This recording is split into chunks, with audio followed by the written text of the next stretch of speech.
Good afternoon, everyone. I am Anita Ram, and I'm the director at mUniCampus, and I welcome all of you at today's conference, that is the Agile Digital TPO Conference. This is an event organized by mUniCampus, Siegel, to digitize and transform campus recruitment and recognize the digital transformation champion of campus recruitment process. So before moving ahead, let me take you all through the agenda for today's discussion. So we'll have different rounds of discussion today, starting from the welcome note to the opening note, and then the keynote, followed by panel discussion and a detailed presentation on mUni Siegel platform, followed by the platform demonstration. So today our esteemed speakers are Dr. Anil Sahasrabuddhe, the chairman, former chairman of AICT. We have Mr. Bhupesh Dharia, the founder and director of mUniCampus. We have with us Commodore Dr. Jadumani Jaina, the Chief Advisor of mUniCampus, and is the former CEO of Telecom Sector Skill Council. We welcome you all, sir. I believe Dr. Sahasrabuddhe should join us shortly. We have a couple of more esteemed speakers joining us today, dignitaries from different institutes and universities.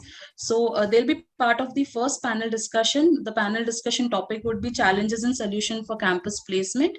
Here with us today, we have Dr. Abhijit Gangopadhyay, the Dean of Aegis School of Data Science. We'll have with us Mr. Santosh Nair, the Managing Director, Global Industry Collaboration and Academia Strategy, Parul University. We have with us Dr. Babita Kataria, Honorary Director, Industry Academia Partnership Cell from Jamia Hamdard University. We have with us Dr. Anand Roop Sarangi, Head of Department, Maulana Abdul Kalam Azad University of Technology. We have with us Professor Dr. P.S. Lokhande, Head Training and Placement from Pillai College of Engineering. We also have with us Mr. Harjot Singh Sidhu, Director Training and Placement, Maharaja Ranjit Singh Punjab Technical University. And the panel would be moderated by Mr. Bhupesh Dharia, the founder and director of mUniCampus. Post that, we'll have a detailed presentation on mUni Siegel platform that would be given by me. Then we'll also have the second round of panel, which will be on digitization of campus recruitment placement. And in the second panel, we'll have the esteemed speakers, Professor Vibha Thakur, the Joint Director, Training and Placement and Associate Professor at Sharda University. We'll have Ms. Sangeeta Sharma, Training and Placement Officer from IIIT Bhagalpur. We'll have Dr. Sheetal Ravandale, the President at Maharashtra Training and Placement Association. We'll also have Ms. Ashia Madan, Head Career Services at IIT Delhi. Mr. Sandeep Rao, the digital strategist at Going Digital, and the panel would again be moderated by Mr. Bhupesh Dharia, the founder and CEO of mUniCampus. Post that, we'll have a detailed demonstration of mUni Siegel platform by the onboarding head, Mr. Purvesh Matre at mUniCampus.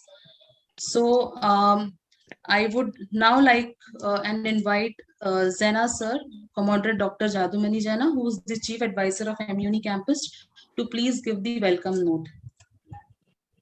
Okay, can you hear me and can you see me? Yes, sir. We can hear you and we can see you, sir. Okay. Good afternoon, everybody. See, on behalf of mUniCampus, I welcome all of you to this August gathering for sharing of views, sharing of our knowledge and of your suggestions for developing something which is unique perhaps in this country and also unique to many countries. You people, recently we had India Mobile Congress where the Prime Minister adopted 5G in this country. 5G is unlike 4G, is in a game-changing technology. It is in a platform which can integrate many applications. And we have been talking about 5G for the last 5 years, but unfortunately we do not have much of 5G ready applications. Okay, that is one of the challenge which we have to solve together jointly. Fortunately for you, for the telecom, for the training placement officers, this mUniCampus has developed Seagull, which is perhaps which will make you 5G ready in a very short time. If once you get integrated, you understand this technology and adopt this technology, you are 5G ready. So then only you will leverage the advantage of the 5G, which it provides. Otherwise, you'll be paying unnecessarily higher rent, higher cost without getting the benefit out of 5G, which otherwise would have been given by 4G. Having said so, this technology, what they are going to discuss today, will help you in solving your problems. As in a TPO, generally you face challenges not for placing 60% of the students, but placing the last bottom 40% of the students, where you have to touch base with many industries who can come in, and the children, after they pass out, they will be going around available anywhere in this country, and they can reach out. You can reach out through use of technology. So that is the advantage which this platform brings. Anywhere, anytime, you can connect the industry and with the your students. So this is the technology which will really help you not only making 5G ready, but also solving your real problems, which are hard to solve. Okay, so I hope this particular conference and panel discussion will address all these issues, clarify this, the immense advantages and the benefits you'll get out of it, and finally end up in adopting the technology, which is unique in the country and unique also globally. And India being leapfrogging in the digital domain, I think we'll be truly developing this 5G solution for for the country as a whole, and be a leader in this for the other countries also. With this, I welcome all of you. I welcome Professor Dr. Gangopadhyay, and of course, Professor Dr. Sahasrabudhe will be joining. Then Dr. Kataria, Dr. Sadangi, and other panelists, and all the telecom or the training placement officers and the other dignitaries to this panel discussion and interaction of ideas. Welcome to all of you. Thank you. Thank you, sir. Thank you very much. I would now request Mr. Bhupesh Daharia to please give the opening note for today's conference.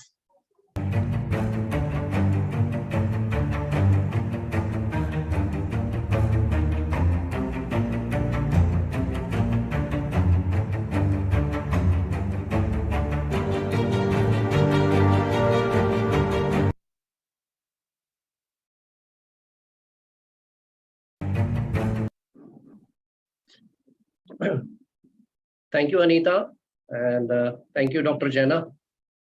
Thank you, Tushar, for such a nice video. I'm really excited to see all the participants from across the world. Good morning, good afternoon, and good evening to all of you, depending on which part of the world you are. It's such overwhelming to really see the participants from everywhere. My name is Bhupesh Daharia, and today I will be setting up the agenda for this whole conference, right? So let me start sharing my presentation. Anita, please confirm. Can you see this screen? Yes, sir, you can see. Okay, wonderful. Thank you so much. So I have over 27 years experience in multiple domain in telecom, education, AI, data science, and since 2002, I have been developing educational technology systems much before this EdTech word was coined. I had developed India's first online application system, which eventually we gave it to the US network. We started India's first online testing campus recruitment service way back in 2006, much before we were the first one to really start those kind of initiatives. So I've been in journey for developing education systems, technologies, and seen closely. And today I'm really glad that we all have come together to discuss about this new age of training and placement officers, those who will be agile and those who will be digital. So I'll be setting up a background, then we'll talk about the challenges of university and job placement. What is TPO? Because a lot of people, those who are from other part of the world, they may not understand what is TPO. Very briefly, I'll touch upon Agile in context to this digital TPO. What is digital transformation and what is digital Agile Digital TPO? And then we'll also discuss about digital transformation maturity rating. It's specifically designed for Career Development Center by mUni. So let's have some contextual understanding about what kind of industry we are talking about. When most of us in academia, we think that digital transformation is for enterprises, for the corporate. Education industry is one of the largest, if we have a freedom to really discuss about industry, give it as an industry status. Education industry is one of the largest industry worldwide. $6 trillion, it is much easier for us to understand in relative terminology. India's GDP is roughly around $2.8 trillion. So you can understand what kind of economy education industry brings in. This gives an understanding. Telecom industry, which Dr. Zaina was talking about, 5G launch, we all are related. Telecom industry worldwide revenue is roughly around $1.5 trillion. Education industry is 4 times bigger than the telecom industry. While all industries, whether it is a healthcare, whether it is airline, whether it is telecom, whether it is banking, every industry has undergone a massive digital transformation. And for what? Primarily for efficiency, improving better customer experience, right? Improving revenue, all those kind of stuff. Education industry was pretty slow adopter. Blessing in disguise, COVID has forced digitization down our throat. But that is, I would not call it as a digitization, I will call it adoption of some silo digital platform, not in true sense of a digitization, which will further discuss about the difference between technology and digitization and digital. So this industry is likely to grow by another, say, $4 trillion, say total $10 trillion by 2030. So we can also understand that roughly around 3% of UK's GDP is contributed by the student fees, which is given by overseas student. And that's the reason most of the European countries, Australia, Canada, they all take overseas education very seriously, and they have given it as an industry, say, standing. India, we do the lip service. We at one end we recognize that a business, the other end we wrap it up. Now, digitization has done in brick by brick in fragmented frame, and of course this whole initiative was driven by the Western world, and one of the first adoption was learning management system, and slowly and gradually we moved to a lot of other areas. One of the first MOOC experimentation was done by MIT Open course in 1999 or 98. Then virtual conferences were started by Illuminati, then Zoom and other players has come, team. Digital Studio was established to support our education satellite project in early 2000 in India. Edu satellite project was launched.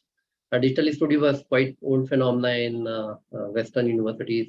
Online application was rolled out in UK in 2010. We rolled out online application way back in 2002. So there are multiple silo systems, education ERP, video streaming, tons of these silo systems were developed, and they were developed in isolation and brick by brick, and universities adopted higher education, adopted as and when needed, and as and when it was available. We rolled out our framework, and which is very simple framework for specifically offering the right kind of quality education in higher ed. And we said it is pretty simple. You have to design a course, launch it, and then you have to really admit students, those who are fitting to that program's criteria. And once you get the student, you need to educate them. And while you are educating, you need to really design a learner's design, instructional design, right? You need to assess candidate. And then you need to really administer, take attendance, collect fees, right? All this kind of stuff. Monitor the student experience, student customer experience. Then offer them skilling, because not every time you can keep on changing the curriculum as per the industry need. And finally, placement. Most of us in this part of the world, we have understood this bitter truth that if there is no placement, there is no admission. So we have created this 6-pillar framework for offering good quality education and offering the better customer satisfaction.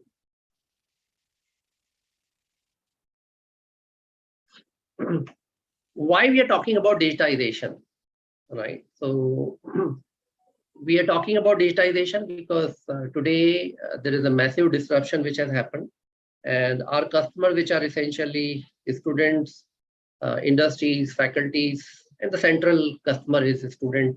They're pretty aware, they're ambitious, and they want better quality of education. Their expectation from the academic institution is far more better. They are not merely happy with the 2.5 lakh rupees job or 3.5 lakh rupees job. They have aspirations, they have dreams which need to be fulfilled, and moreover, they have been exposed to the quality world education, top institutions which are able to really offer. And thanks to MOOC platforms like Coursera, edX, Udemy, they have given them the taste what quality education, world-class quality education looks like.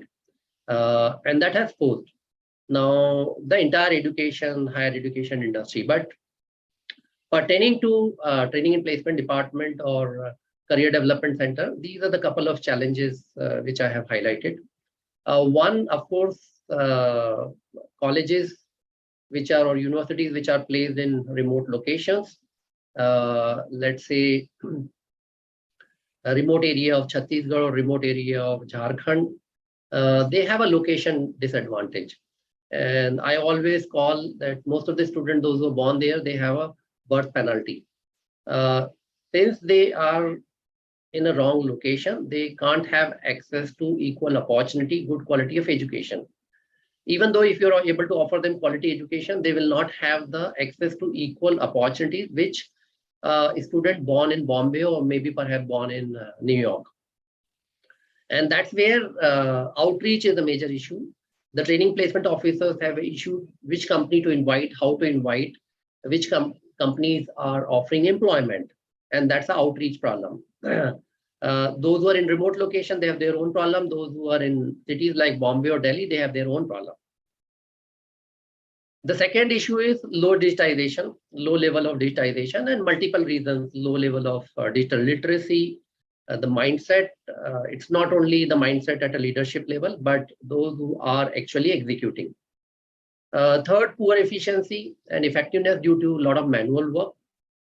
So still, there are a lot of manual work which is being done through Excel, Google Sheet, and then you have a fragmented and silo system. They don't talk to each other, which further adds to inefficiency and manual work.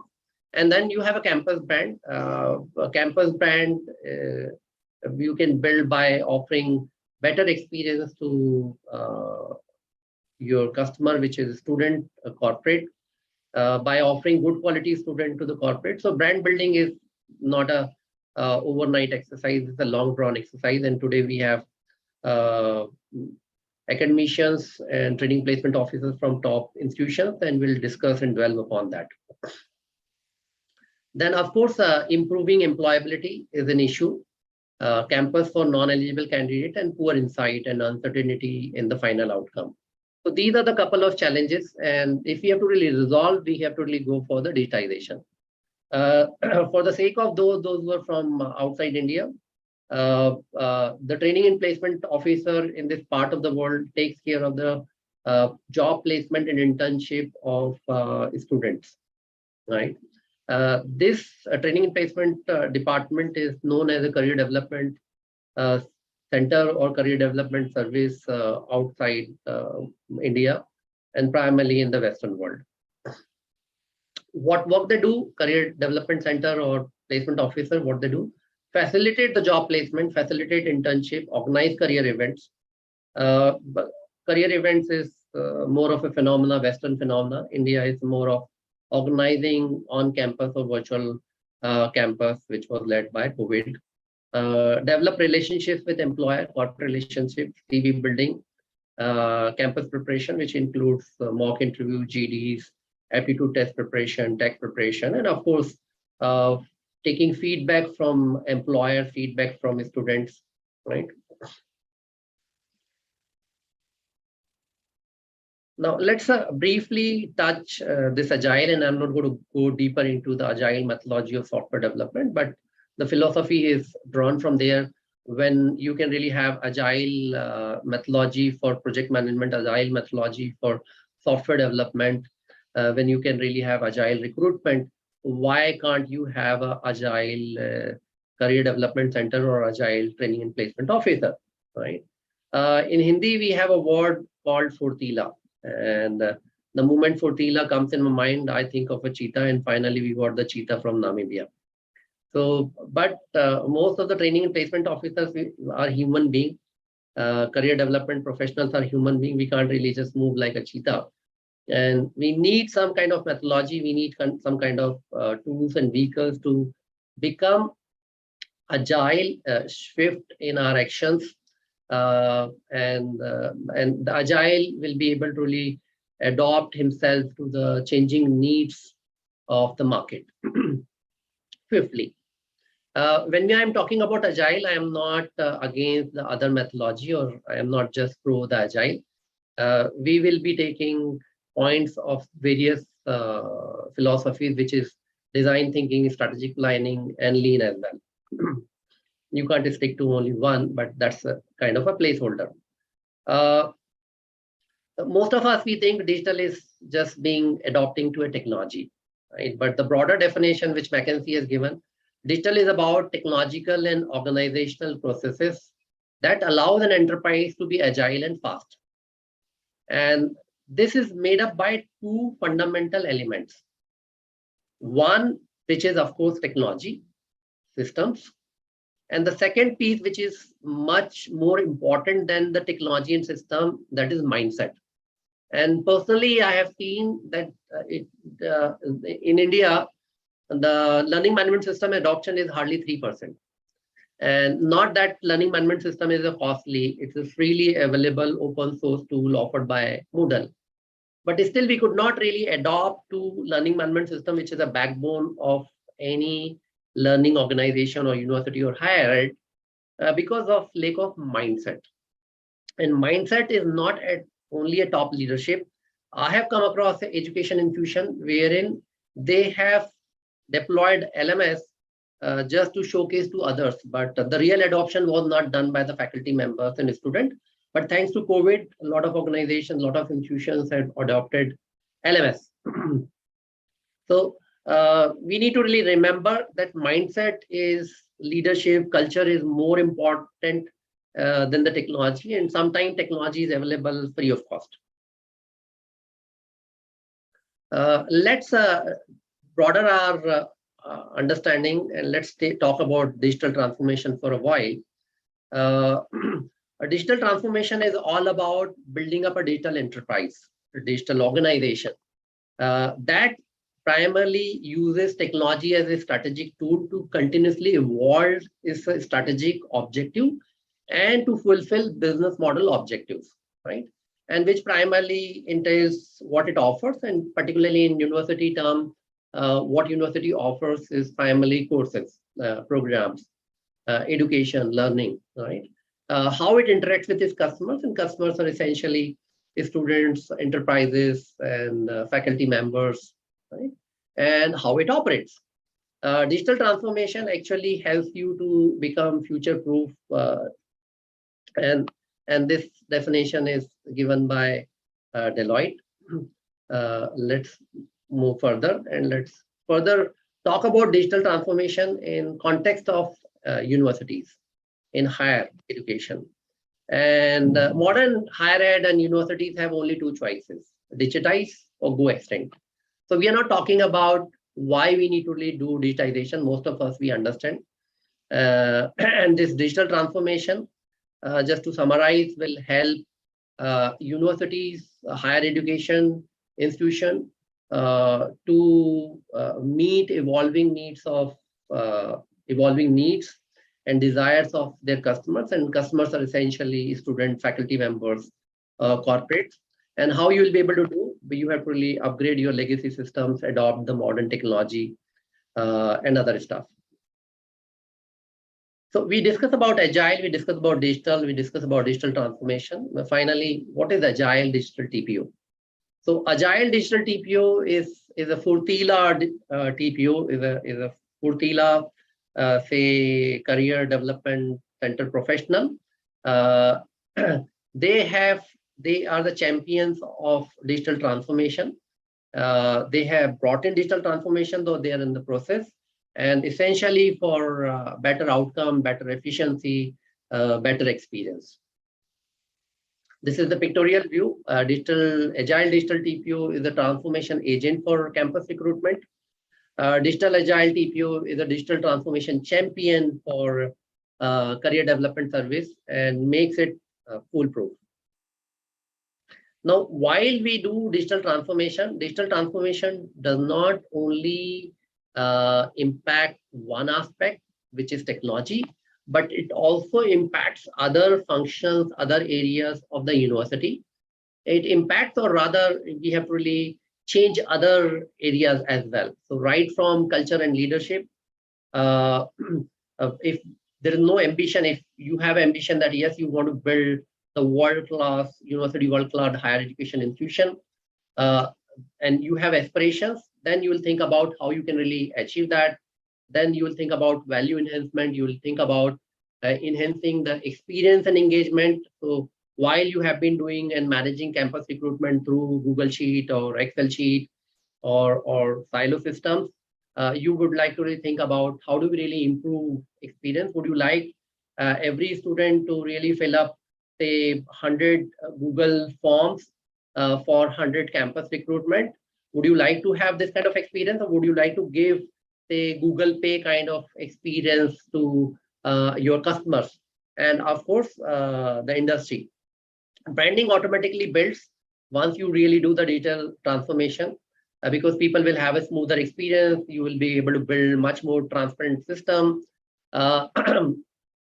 Another area which will be enabler or which will impact this digital transformation is the customer platform and data. All these things has to come together so that you, because if the data is lying somewhere else, the platform is fragmented.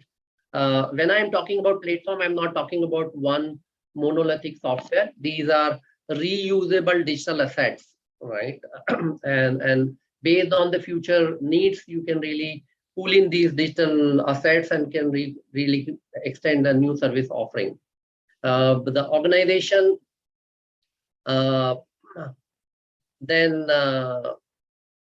say university operations, and while you're talking about university operations, right from, say, course design, course curriculum, learning, instructions, instructional design, assessment, right, fees collection, customer care, research, right, career development center. So all these things will be automatically taken care.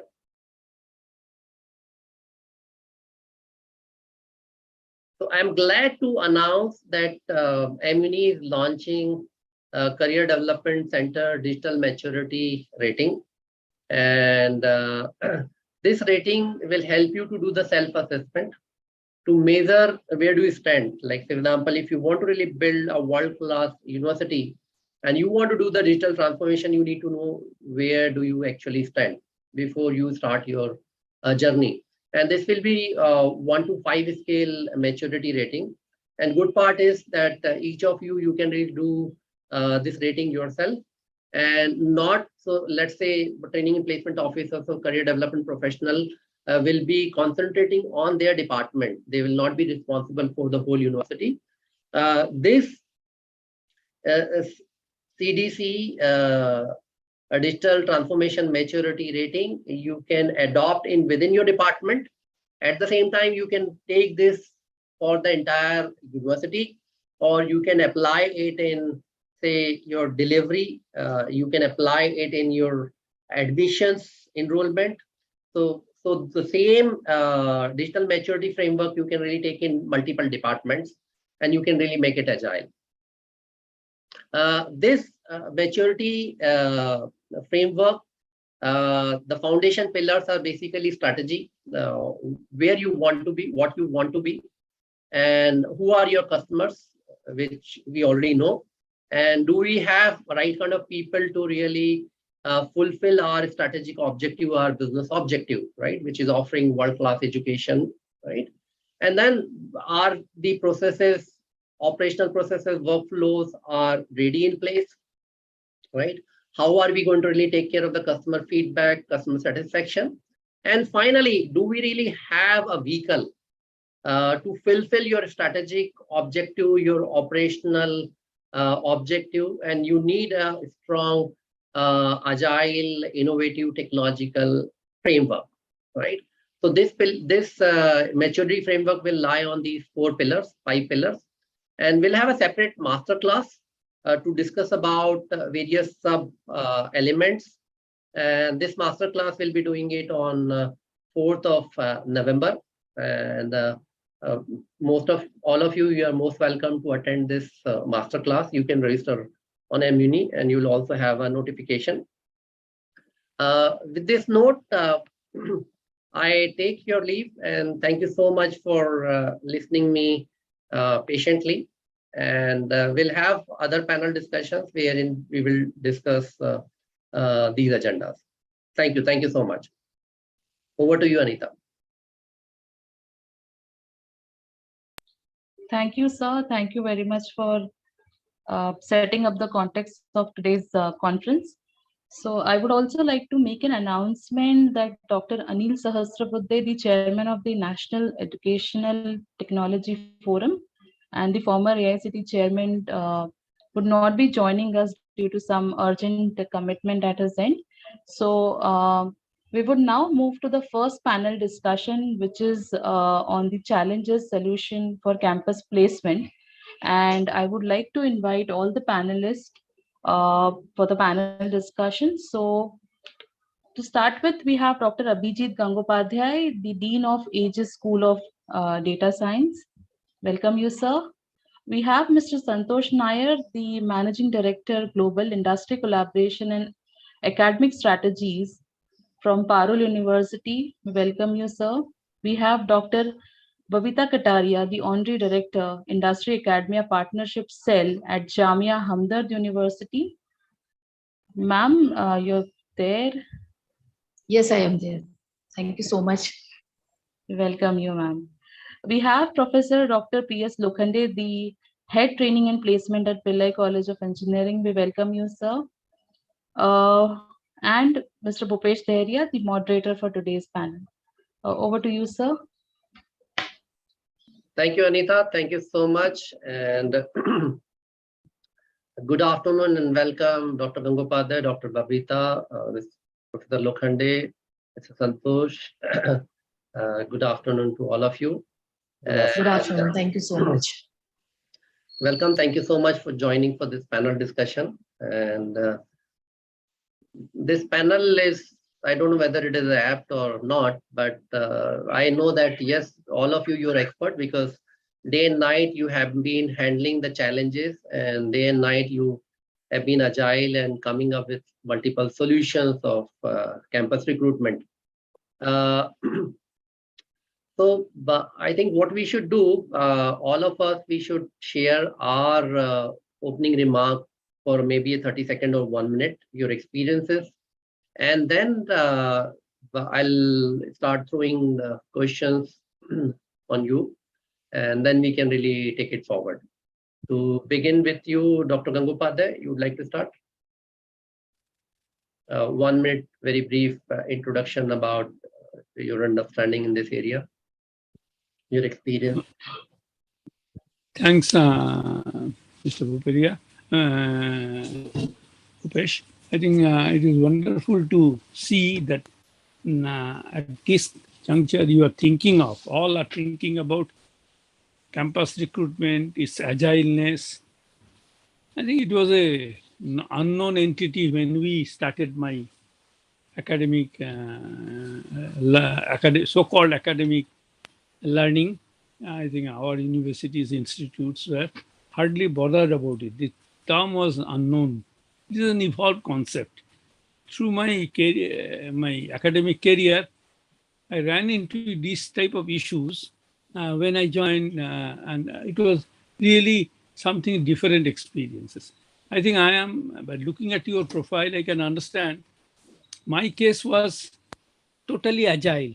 At least my institute, wherever I have worked, be it IIMs, be it XLRI, I think all these places I have seen that the corporates used to, or the employer used to come and ask what they want from our students.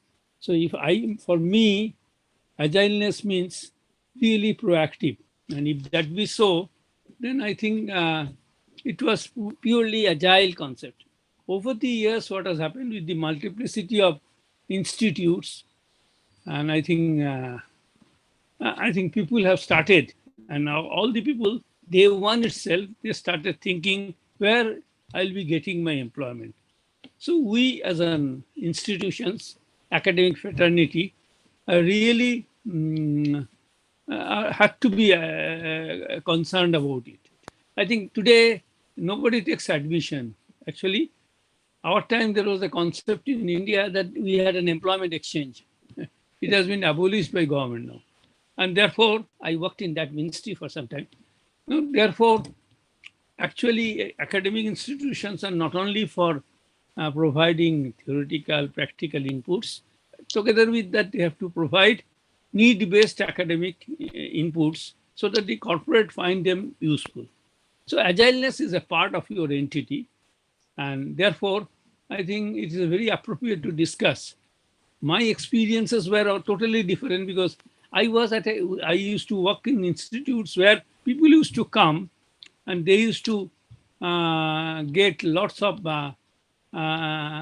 insight from us how to recruit their candidates. So, but I think things have changed. I think nobody can claim today that I am on the driver's seat, neither the academic institution nor the corporates. So it's a mutual goal setting which has happened.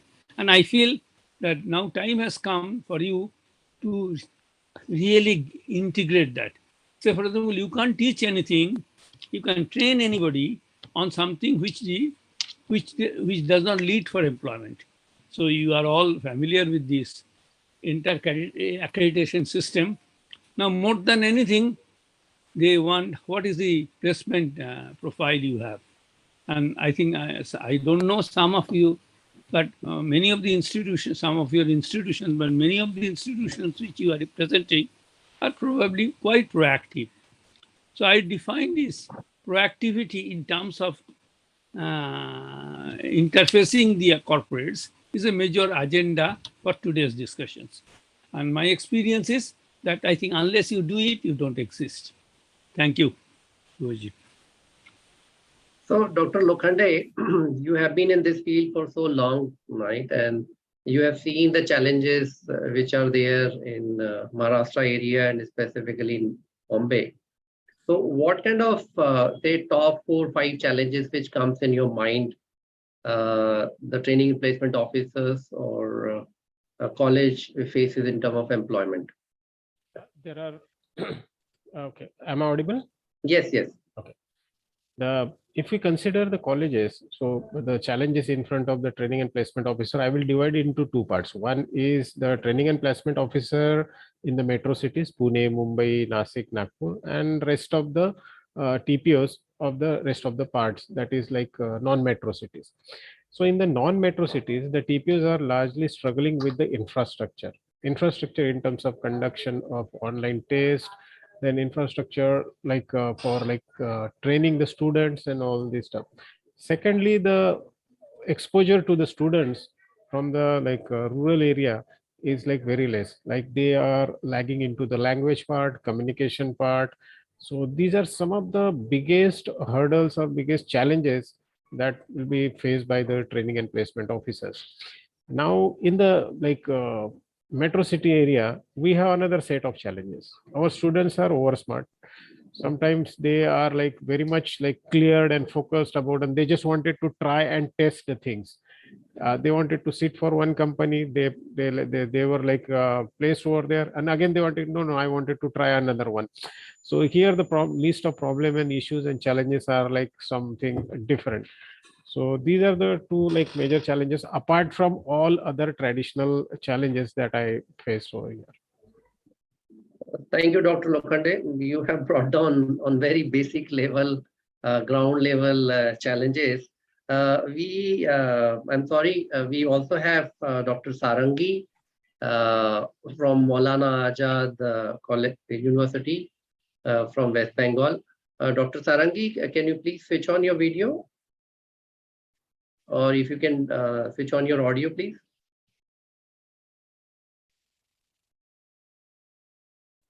I think he's facing some issue. Okay, so while he's fixing up issue, let me come down to Mr. Nair. So, yeah, okay, glad. Hi. Good to see you, Dr. Sarangi. Good. So continuing to what Professor Lokhande said, did you hear what Lokhande sir said?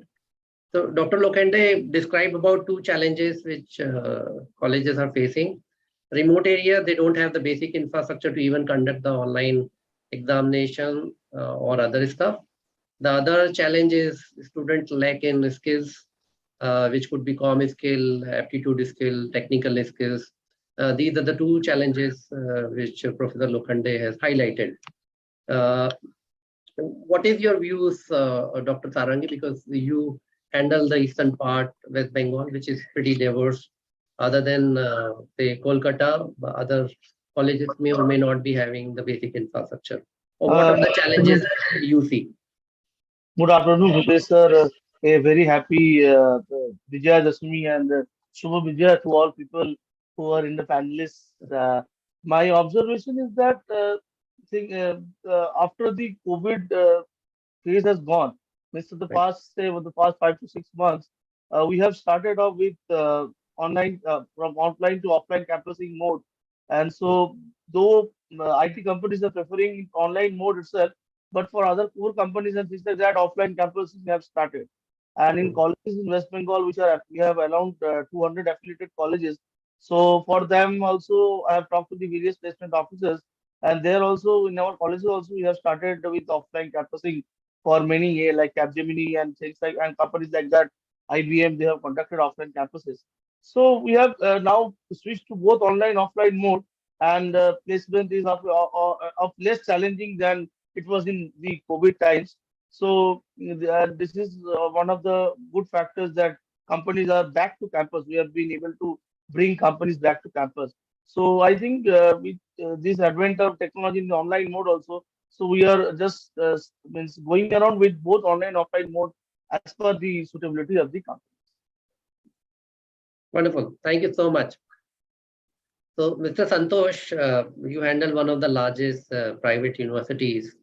What do you think? What are the major challenges private universities or in general what are the key challenges you folks face in terms of campus placement? Yeah, so a very good afternoon, Mr. Bhupendra, and all the dignitaries present out here.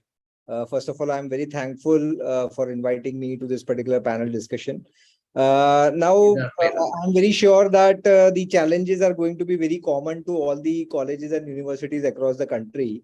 The first challenge, what I feel is the mindset and attitude of the students, right? Now, this is a challenge which is a perennial problem, right? It is not that whether it is in this batch, it has been, because I have been into training and placement since last 10 years. Before that, I had worked into corporates. And when I started interacting with the students, it's like before the student gets a good job, they are always feeling less confident till the time they get an offer, right? But once they get an offer, they are so much confident that they can crack any company in this world, right? And that's the reason that once they get a good package, they would definitely come to us and they will say that, sir, we want to sit for other companies also. And that's the reason that the good student will always keep on getting offers if we allow them to sit for multiple drives, right? Now, the challenging part out here is whenever there are good companies which are coming onto the campus, we obviously want our best students to sit for the same, right? And every time the best student, definitely once he or she sits for the drive, they are able to grab an offer, right? And when the next time when a very good company comes, as compared to what it came before, we don't have any option than to make these place students to sit again, right? So, and that is where the students start taking advantage. At the same time, so that is actually a constraint at our end, so we cannot blame the students. But then, yeah, over a period of time, it has brought a shift in the culture as well, right? So students are always aiming to get higher and higher packages, and that is where we tend to explain the student that this is not the end of your career, right? This is the beginning of your career.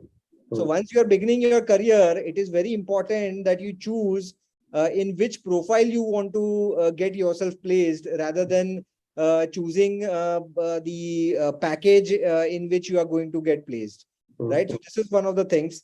Second problem is, I would say, the communication part. I am very sure that most of the people out here would agree on that. Because most of the companies, if I talk about multinational companies, they want candidates who are excellent in communication. And in India, the bunch of students who are really excellent in communication are very limited, right? So they are, let's say, hardly 25 to 30% of the students. And the students who are technically very sound, they might not be very fluent in English, or they might not be very excellent in their communication skills. So that is also one of the challenges. And the students who are really doing well in their, let's say, technical side, they usually are not aware that how important communication skills, soft skills and other skill sets are required apart from the technical knowledge. And by the time they realize this thing, it is too late, right? They come into the final year and then they start realizing that the students who are very good at communication, they have a better probability of getting selected as compared to a 9.5 pointer or 9 pointer, right? So that is again a second point which we try to train the students right from the first semester, but then the students don't take it seriously in the initial years. And by the time they come in the final year, then they immediately realize that, okay, I've missed the bus and I need to catch up those things in order to get a better offer. Then the third part is, I would say that there is intense competition right now in the market that has actually increased the expectation of the companies as well. Because a lot of private universities coming into play, and you can see so many edtech companies after this pandemic scenario. There are so many edtech companies which are coming up with brilliant training programs, right? So that is actually forcing each and every student and the colleges also to raise their bar, right? So the benchmark which was set before and which is being set right now, there is a vast difference, right? Previously, we used to train the students, let's say, for TCS, Infosys, and Cognizant. And now the students don't bother to sit in these companies, right? Because they want to work in a product-based companies. They want a package which is minimum 15 lakhs or 20 lakhs, right? So, and that is because the companies have started getting those kind of talent because Right. thanks to the edtech companies which are coming up with really rigorous training, right? And I can see that most of the largest private universities, they are doing 1,000 hours of trainings apart from the regular curriculum, right? So now the bar is being raised year on year, right? Or maybe rather month on month, right? And every private university is also forced to ensure that their students are being trained at the highest possible level so that they can get the best of the packages. The fourth point is, as rightly mentioned, that after this pandemic, most of the companies are now choosing to go online for their recruitment process, in spite of the fact that they have the choice to come offline and recruit the students, but then it is really cost effective to conduct an online process, right? Because previously I used to remember when TCS used to conduct the drive, there used to be 30 people coming as a part of the panel, right? So their accommodation, their transport, their traveling, food, everything, it used to cost like very heavily. And now the TCS, Infosys kind of companies, they have conducted one online test, which is common for all the colleges, right? And from that itself, they are choosing the students or selecting the students. So what is happening is many a times this online process is not actually justifiable because of the network issues. Even I am currently facing network issues, right? Because I was traveling today. So now I'm not in the office. So I can see that just to attend a meeting also, so you need to have a good network. So you can imagine what kind of challenges the students must be facing if they don't have a proper network and they are appearing for one of the companies which is a dream company for them. So I think these are the major few challenges. The challenges are even more, but just to submit it at this point of time, I would say that these are the major challenges that the university and the students are facing. Thank you, Mr. Nair. I think you have elaborated the wide range of challenges, and you have also given some kind of solutions as well. And one of the major challenge you're saying about mindset, and I'm seeing mindset issue is even since the days when we were doing engineering, right? So for last 20, 25 years, the mindset has not changed. Rather, I think these new age kids, they have a better mindset than what we used to have. They are much more career conscious. Of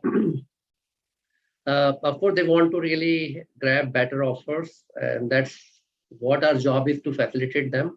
But this should not become a greed, and this should not become, say, counterproductive. So India should not become like a unaffordable destination. It should always, I'm not proponent of low cost destination, but it should not be very high cost destination. We should not lose business to Eastern European countries, which are offer very competitive rates and much better software development product. But that's what my fear is, and you must be seeing this fear from other companies as well, that the salaries has skyrocketed. Each candidate is having 4 or 5 or 10 offers. And I think to save our brand, you also highlighted that, yes, we have compulsion to really push our best candidate in every company, good company, so that we don't lose the brand. But that's kind of a vicious circle. So, and I am really happy that, yes, you're offering a lot of training to students so that each student can really improve their benchmark, and which is a good scenario that these edtech companies has forced traditional academic universities to improve the quality. The benchmark has improved, the expectation from the market has improved, which is putting a pressure on us, but mediocrity will not survive. So it's only the best will really survive. But I will come back to this communication part, which has been bothering me for the last 25, 30 years. Now, I also run a software company, and since you told that you also worked in corporate, and Professor Lokhande has also worked in corporate, I think, right, this is my personal opinion, that communication skill is overemphasized. And we often tend to mix communication skill with ability to speak English. And I got software developed with a lot of Ukrainians, Russians, Polish, and they don't speak good quality English. They can't spell please. they write please as a PLIS, please. But they write at least 100 times better code than the average Indian.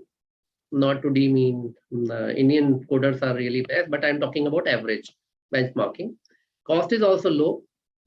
Perhaps they have focused more on developing their technological competency rather than over obsessing with the English.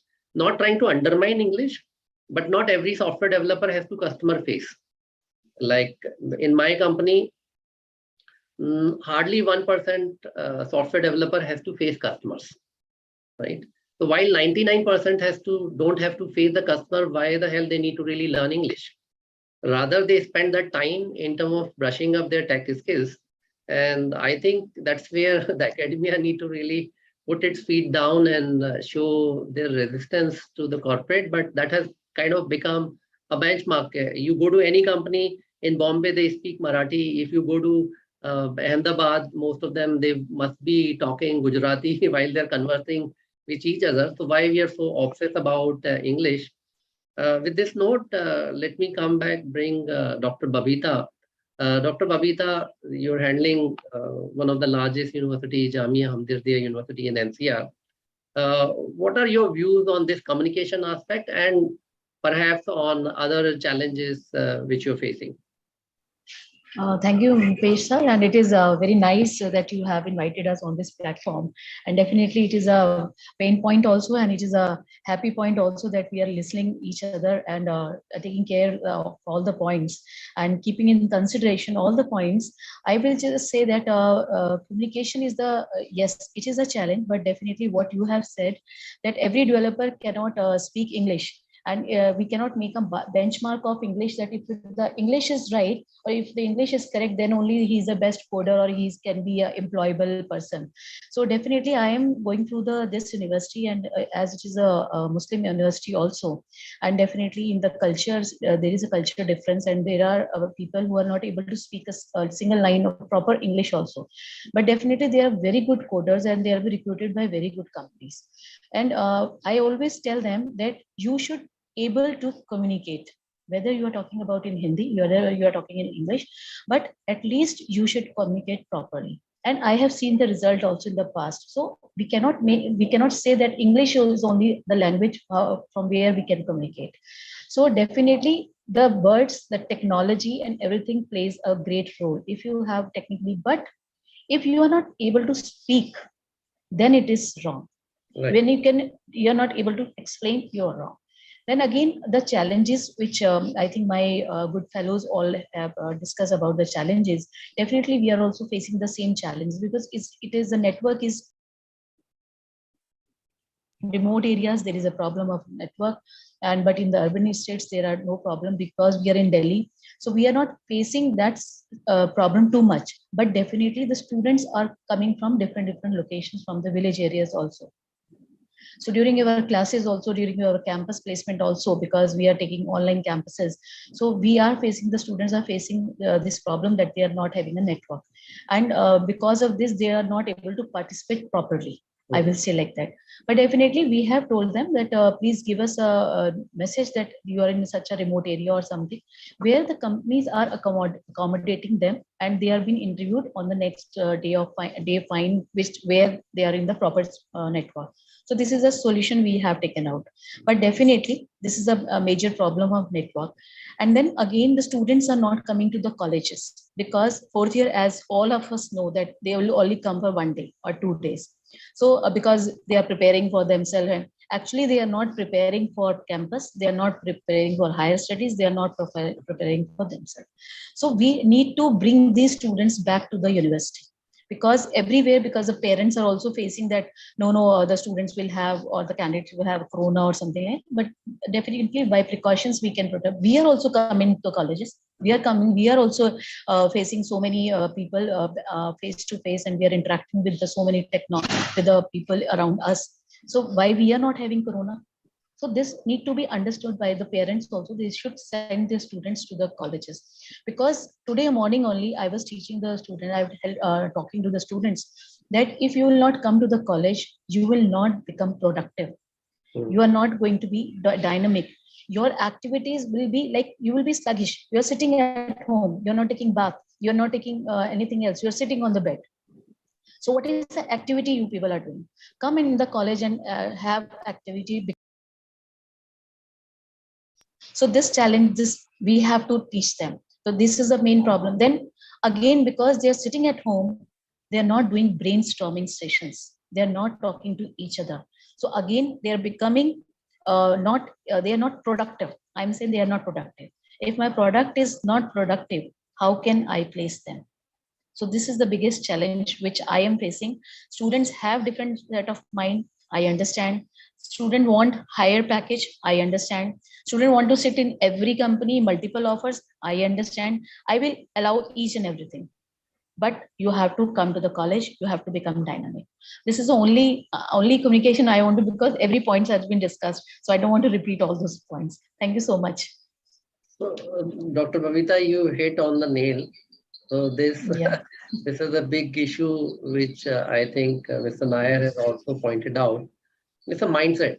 I want everything, right? I want India to give me everything, but I will not do anything for the India. What Yeah. Prime Minister has done for me, but what I have done for the country, nobody thinks about that. So I think that's where we educator has to really think and push, but this is quite challenging. I don't have any solution. But that's where the culture will play a major role. But there are some practical issues which we have seen in final year. They take excuses that they are appearing, preparing for the campus recruitment, and they skip classes. These are some harsh realities which we need to really understand, and these realities are there even top elite institutions in India. I thought COVID is over. Most of the institutions, at least in Bombay, are not facing this problem that students are not coming to college. Uh, Coming to Dr. Lokhande, uh, uh, most of the companies want to really do a online virtual campus, which Dr. Babita has pointed out, right? And Mr. Nair has also pointed out that it is one of the cost effective. So we used to really do the campus recruitment. So I remember when Capgemini approached me and Hexaware approached me almost 15 years back. And in fact, we did one drive in Pillai only, right? So we did Hexaware drive for 5,000 candidates. If Hexaware had to do this drive by themselves, they need to bring in their 100 people. Right. And when each person is drawing a 25, 30 lakh rupee salary, even per hour cost is going to be huge, even if they do at their own. Right. And that's where this automated computer-based testing actually played a much effective role. And this I'm talking about 2006. So within 24 hours, we could really shortlist 200 candidates. They further interviewed and they extended offer to 120 candidates. So that level of efficiency online tools can really bring in. But coming back to you, COVID has forced everybody to come on virtual campus recruitment worldwide, not only in India. So are you seeing that this trend will continue, or people will go on hybrid, some part online and some part on campus? No, what trends you're seeing? Yeah, post-COVID, we thought now companies will be coming in the campus and will conduct the aptitude test in the campus. No, they are coming in the campus for the pre-placement talk, interacting with the student, answering their question. But whenever at the time of the test comes, so they said, okay, sir, it will be online. Capgemini still they are coming in my campus and they said, sir, the complete placement process will be virtual and one particular platform. So now it is like COVID is gone. We have like 700 computers. We can like in a single go we can have the test. No, sir. We have that particular software, and based on that software we can get all the results and everything, sorting, interviewing, and we there is no need to invite and call our technical expert from their locations. So from their office they can conduct the interview. So we assign 2 to 3 candidate to one particular staff member, and in the office hour or lunchtime they will conduct the interview. That will be cost effective. So this is what they move towards the automation of the various processes. So sorting of the candidate, then resume sorting, then identifying the crowd based on their skill, preparing the list of students, then ranking on the basis of aptitude, then ranking on the basis of interviews and all this performance, and it will be easy. So they are going to save the time. Obviously they are going to save the money. So the big companies, they are stick with this type of online mode. Okay, so you're saying that some companies have permanently adopted to virtual mode, and some companies have gone hybrid, put part of the process online and part which is pre-placement talk for building up a brand, they are on the hybrid mode. So what do you think, Dr. Sarangi, is this trend is going to continue? What kind of trend you're observing in West Bengal, in your university? My observation is that with the advent of latest technologies and with the online system, is that companies preferring the online system. But the thing is that in online, there are various questions also related to the selection problems, and whether you are the question of ethics and things like come out. Where in some companies they have complained that in online students would have taken to unfair meals and things like that. So now the question is that with the advent of technology, we are definitely in the online mode. But the main aspect is that more students' participation and should be there in the offline mode, and more students should be encouraged to come in the campus for the online, for the tests and everything. So that there is a total interaction with the employer, and the students will get employed in a mode that is the offline mode. So I think more participation of companies is required in the university campus, so that we are going back to post-COVID time. The COVID has already reduced about 70 to 80%. So it's more or less COVID is not there in India now, apart from some UAE and some countries, it is still prevalent. So I think with this post-COVID environment, I think more and more companies should switch to offline mode and encourage students to participate in offline campusing, so that more and more selections also can be done. Because in offline, one thing I've observed that in offline campusing mode, selection is much better than in online campusing mode, because students can have a whole lot of prospect of they get more chances of and their energy levels also shoot up while the company is giving a pre-placement talk and everything like that. And whereas in online mode, it doesn't happen because everything is in proctored mode, and they are most of them are giving them from their college hostels or from their home. So the feel of the campusing is not there in the online mode, which is there in the offline mode. So I prefer offline mode because it increases the number of selectors. It also gives the confidence level, a boost to the students for attending further interviews. That's my observation. Wonderful, wonderful. So, of course, as a training and placement officer, you will always prefer that offline interaction. Recruiters come interact with the candidate, and that will further improve the selection and confidence of the candidate. Now, there is one of the most important aspect for improving your selection is to bring more number of companies. And of course, there are multiple tools to really bring more to reach to more companies, but bringing companies on the campus, and one of the most important factor which plays a role is the brand of the education institution, university or college, right? And you are the brand ambassador. You build the brand, you convince, right?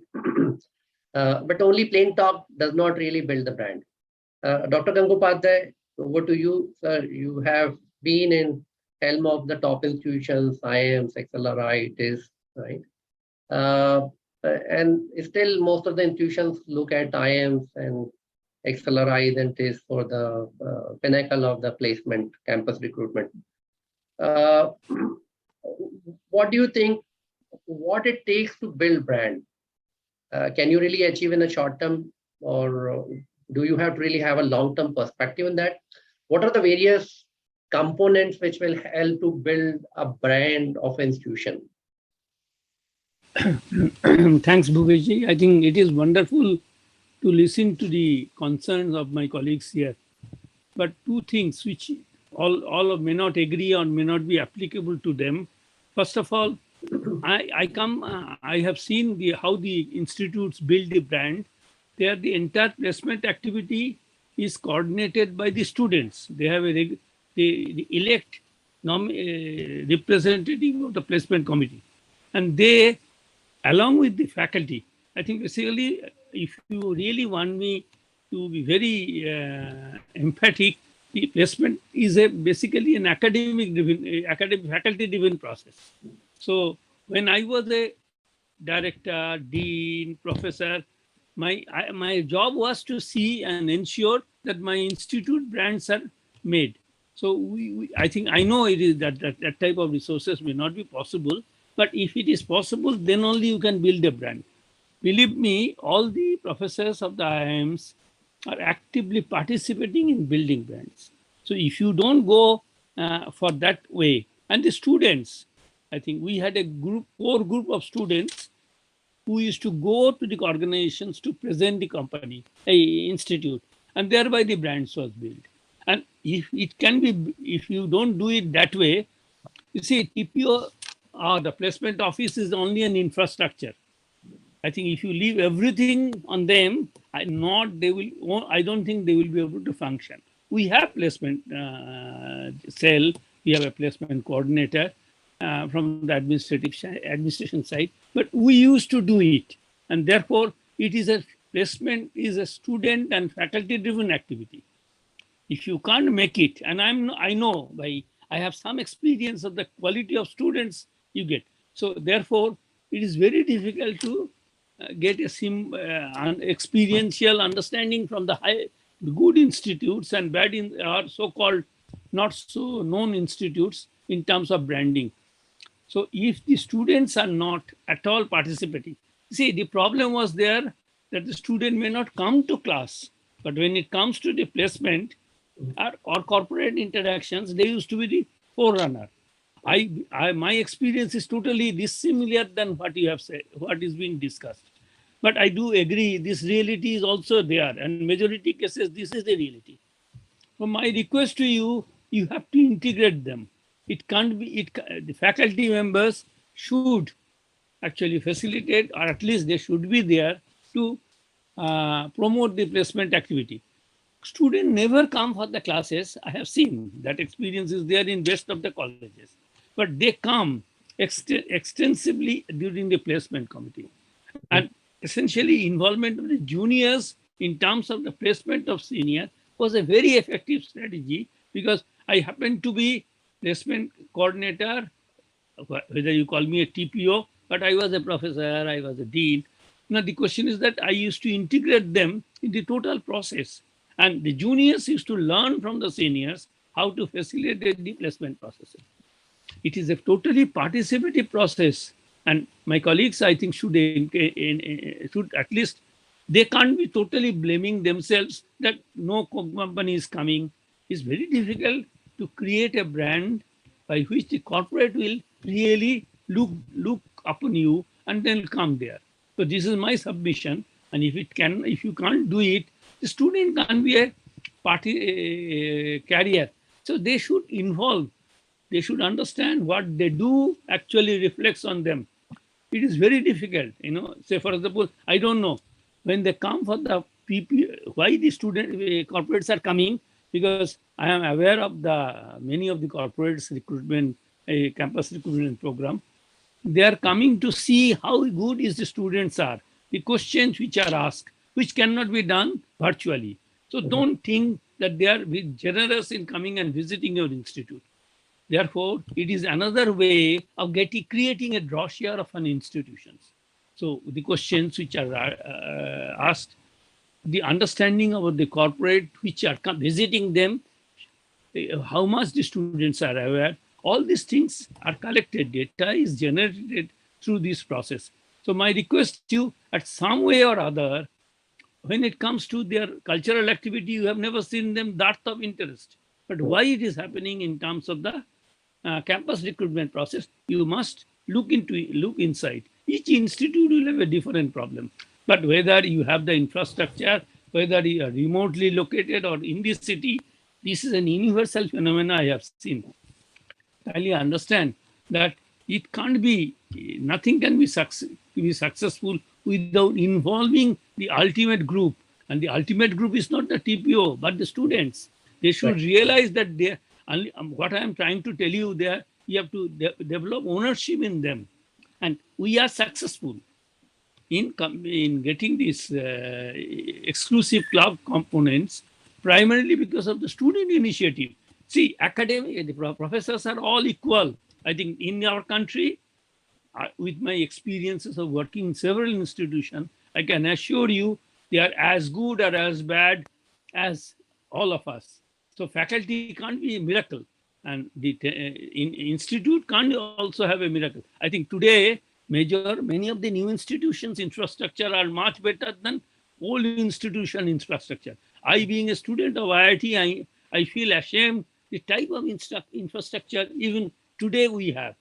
I think I am also a member of the placement committee in this placement group of one of the IITs. But I think I also keep telling the students, unless you come forward, a culture is built, and you cannot achieve. You can't leave it to everything on others. And this is my only request. I think probably at some point of time you will find. I have been in worked in the universities across some part of the world. I have seen them, the type of interest they have. You see, and the students gets totally involved because they should understand it is for their well-being. Why I am attending this webinar? Primarily because to learn from you, because I'm really interested in the academic world's happening. So it is my interest. I think Mr. Bhupesh can't bring him here if I am not interested. You are all coming because you are interested. So please understand that. And that was the only submission to all of you, and hope that you will you can really make some impact in your organizations, in your institutions. Otherwise, there is no problem. Sir. Thank you for your wisdom. Thank you for sharing your wisdom and experience that beneficiary need to take the ownership. The horse need to participate in drinking water process. So the beneficiary, if beneficiary doesn't take the ownership, and I think that will at some level will change the mindset, and this brand and culture building goes hand in hand. And I think I witnessed this culture almost 10 days back, a weeks back, and it was amazing to see how Professor Lokhande has built culture in Pillai College of Engineering. When all the students, they organized the entire conference and they were managing the campus placement, and Professor Lokhande was calmly was part of the panel discussion FinTech which we organized. So coming back to Professor Lokhande, to you, and then I will take it forward with Mr. Nair to you.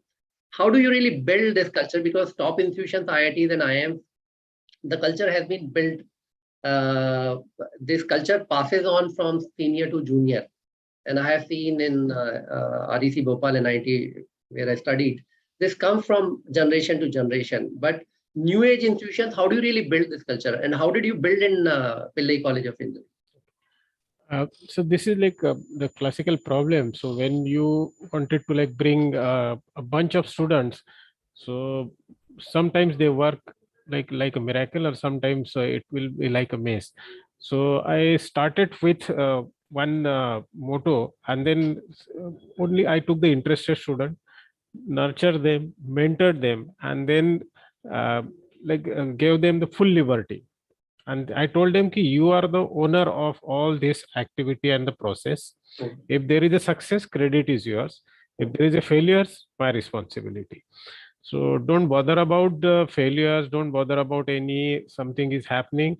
So that will, I will take the responsibility. So they are like fearless. Secondly, then I assign the job. Okay, your job is to escort the dignitaries from the gate, from security gate to the venue or to the any other thing. So full day you are only doing these particular jobs. So I identified the interest of the student, those who are very much interested into the food arrangement, some are very interested into the anchoring, mic and all these things. And then I given full liberty and complete, even if I never ever interfere the script written by the student. So whatever the script during the anchoring they are writing, so I never ever interact. If they come up with me, sir, any advice or any suggestion, then I will look after. Otherwise, I will never ever look after that. Secondly, then when the first committee I established, so only 2 students were there. I got only 2 productive and really interested students. Next year, I gave the responsibility to these 2 students to bring like-minded students into the committee, and the full liberty is given to them to recruit the committee members. So I said, I'm not going to recruit the committee members. You are going to recruit the committee members. It's your responsibility. So now the ownership is on them. So they recruited 6 students. And out of 6, only 4 will be like permanent member, 2 will be just for the namesake. And then again, this 4 student again recruited the rest. Now it is a complete team of like 100 students and 25 committee of 25 students and ad hoc member of 100 students. So we handled the placement drive of 3,000 students, 5,000 students single-handedly without any police or security support. So they were very much trained into that. And now every year the recruitment starts. So they recruit second year, third year student. The moment the student went into the final year, so they will be aside, they will leave all their posts, and these posts were given to the third year students, and they are into the mentoring role. And final year student passed out. The third year student, when they into the final year, they again recruit the lower first year, second year batches. And this tradition is now it is completely streamlined. So I am no longer to look at their activities or recruitment process or interview, the selection process. No, the complete ownership and responsibility is given to them. So I think we should organize a separate master class how to build a culture. Right, And sir. we should invite you for that. Sure. Coming to you, Mr. Nair, you're on the helm of affair of one of the largest university, and don't feel offended. You're running like a placement factory, right? Thousands and thousands of students and inviting hundreds of companies. 2 questions for you. How are you building up a culture? One. The second, how you're managing the multiple knobs of this placement factory, right? Thousands of candidates, hundreds of companies, how you're managing it? Yeah, so first of all, thanks for the compliment. So it's like we understand that private universities definitely they are coming up with big numbers, right? The intake is huge. But then there are certain reasons also behind that, right? So we'll discuss it later on. But now see, coming on to the culture part, wherever let's say the population is huge, right? If we talk about the country like India also, right?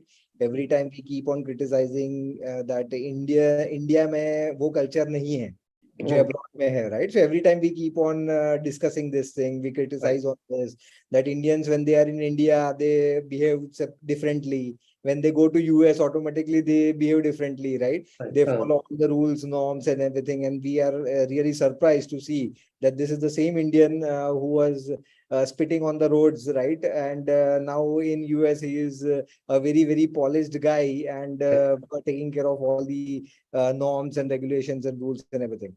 Now, see, to come up with a culture, what I feel is, first of all, it is very important that what is the vision of the organization, right? So when we talk about brand building, so brand building depends on that what kind of product or services you are planning to offer to the society or to the industry as a whole, right? So as we say that the education is built on 3 pillars, right? One is the research, second is innovation, and third is employability. Unfortunately, in India, most of the educational institutes, they are focusing more on employability itself, right? Rather than research and innovation. The reason being that culture has never developed, right? If I leave IISCs and IITs or NITs to mention that as well, because they are getting good amount of funding from the government, right? And they are actually built on this basis itself, that research is one of the primary objectives for these institutes, and with that objective only these institutes were built, right? They are the Institute of Eminence, Institute of Excellence, right? And these also were built taking into consideration the most premium universities outside India, right? So when Jawaharlal Nehru was there, so they also thought that why don't we have these kind of institutes in India, right? The world-class institutes, why can't we set up? And that's why these IITs and IISCs and all these institutes were being made. Now, but coming on to the private universities, which is actually lacking on the government funding part, right? But still, research is one of the, I would say, foremost criteria if you want to get good grading in NAC or NBA or NIRF or all those such things, right? But then to do research also, you require a lot of funding, you require a lot of money, right? And that is where the private universities actually suffer. And if I talk about Gujarat also, there is a fee regulation committee, right? So even if you want to provide with the best of the research facilities, best of the infrastructure, the government will not allow you to increase your fees also to a certain extent. Because it is depending on the state government, right? So in Gujarat particularly, you cannot charge more, but at the same time, if you want to compete at national level, you will be required to provide those kind of facilities, research facilities, employability, and everything, good companies and all those things. But now coming on to building the culture, based on the vision of the organization, it is very important that you have a very, very strong and robust system in place, right? How do we build a culture? You can build a good culture the way you want by ensuring that the students are always on track, and whenever they get deviated, you immediately prompt them and you bring them back on the track, right? So for that, it is very important that you define the track first, right? You define the system first. What kind of system you want to lay down, and what kind of system you want the students to follow. And everything is about inculcating habits, right? Now we are currently talking about the mindset and the culture and the, let's say, thought process of the students and the attitude of the student. That is because most of the organizations in India, private universities, if I say, we don't have a strong system, right? Which will actually ensure that the students are, let's say, following the path that we want to, right? If you give freedom, right, so students are definitely going to deviate. They are going to do anything that they want. It is not the fault of the student. I'll give you a very simple example, which I always quote to the students also. If you go to Shirdi Sai Baba Mandir, right, you will see that there is a railing, right? And that railing is a zigzag path, a snake kind of path that you have to follow, and then only you can reach and you can worship the god, right? But now let's say if I don't keep these kind of barricades, or if I don't keep this kind of boundaries, if there is no line, if there is no, let's say, boundaries we define, the people will barge in, they will follow no rules. Even the best of the people, the person who is really very literate, who is following very good systems at his office or at his home or at his organization, but still once he lands up here, he will behave like other people only, because there is no system in place. So if you want to build a culture, it is very important that you need to have a strong system. And the system will be defined based on the vision that you have for the organization. If I want the students to have, let's say, the best of the, or I want to create the best of the employed students, or employability has to be at their highest level, then I need to define things.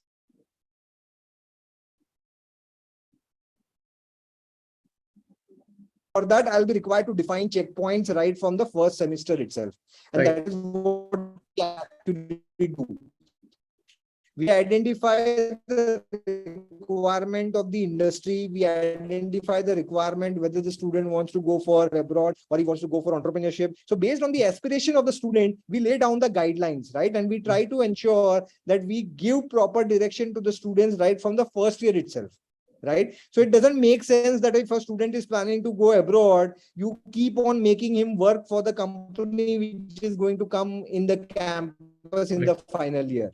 right? Rather, I would want him to spend more time in clearing IELTS, TOEFL, GRE, and all those kind of exams. At the same time, maybe the internship would be one of the areas where which will be helpful to him after completion of his. What kind of objective you want to achieve, and how sooner you can implement these things, or you can let's say bring the students onto those track, right, from the first year itself.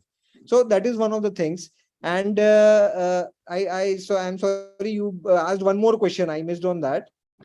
So I asked you, so I think I got partly answer that you seems to have very strong, robust system which collects the data, which collect the aspirations of the candidate, which is also helping you to percolate your vision down, right? Right. Which is also helping you to build your brand and the culture.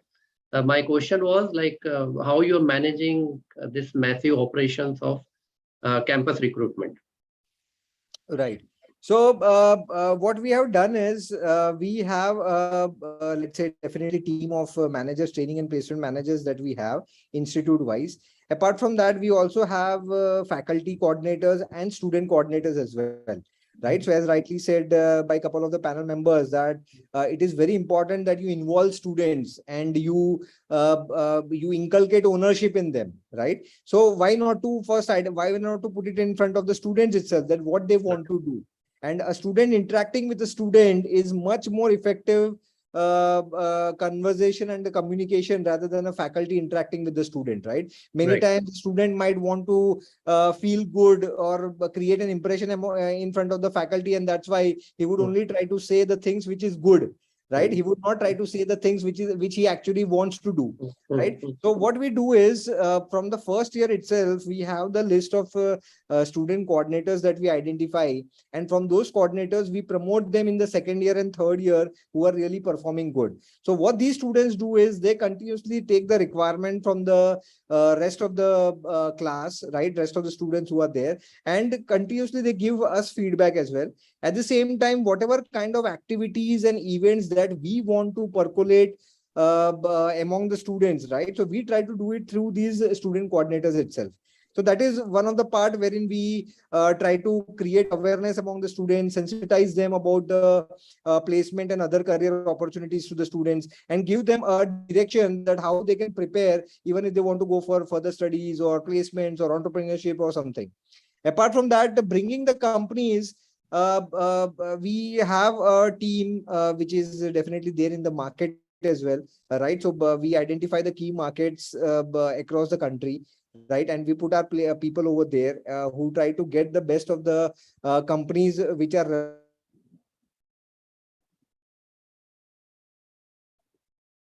relevant to the course that the student is hello, yeah, am I audible? Yes, yes, yes, yes. You're breaking in between. Yeah. Yep, yep. So what we keep as a let's say prime focus is that we constantly interact with the industries, right? So I am currently handling 4 verticals. So it's not only the placement cell that I'm heading, right? So I'm heading training and placement cell, I'm heading career development cell, I'm heading industry academia partnership cell, and I'm also heading international placement and industry collaboration. Now we are having 4 departments which is continuously engaging with the industries throughout the year. So it's not only that we just go and talk to the companies for placements on internship, because we know, as rightly said by Dr. Gangopadhyay as well, that placement is just an outcome, right? Ninth, education, the kind of education, the quality of education that you impart decides that what kind of placements the student is going to get, right? And similarly, the kind of placement that the student gets, that will define that what kind of quality of education has been imparted to the student, right? What kind of exposure the student has taken throughout his tenure of this thing, whatever course he has chosen. So throughout the year, we constantly engage the companies in with respect to, let's say, expert sessions, industry visits, board of industry advisor, work integrated programs, executive development programs, and a lot of other stuff, right? So wherein we try to get in touch with as many companies as possible in India and abroad as well. So currently we are in touch with more than 15,000 corporates across the country itself, right? And that's the reason that we are able to bring more than 1,300 to 1,400 companies every year. So that was the basic strategy that we follow. Wonderful, Mr. Nair. Thank you so much for laying down, sharing your idea about placement factory. Wish you my best wishes and congratulations for managing this massive affair. I think we're reaching to the closer of this panel discussion. We had a wonderful, exciting discussion, and a lot of points came up, right from ground level difficulties in terms of not having internet connection, not having the say basic facility. The mindset is of course a challenging proposition. Even though we'll push that take a student those who are not good at English, but the ground reality is companies are still open for hiring those who are good at English. I would not call it a common skill. But the trend is changing. I met Mr. Dhar, who's the CHRO of Motilal Oswal. And in my first meeting, he told me, Bhupesh, I don't want anybody who speaks English. I want people don't have to visit office. They all will be remotely working and not speaking English. I said that's quite a welcoming statement. It's not that he hates English. Is that these developers don't have to speak English. They have to just simply develop good software, write good code.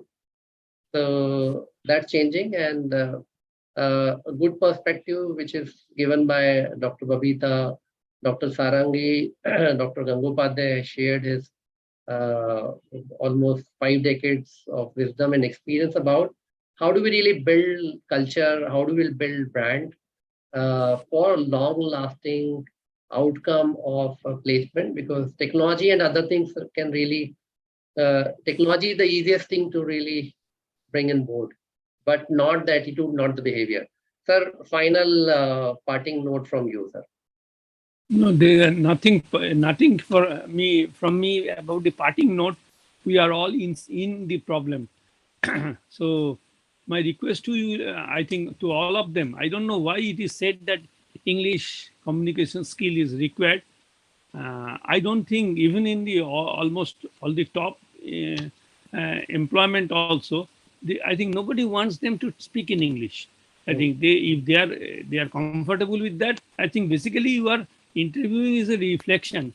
So please give confidence to your students that you speak in your own language.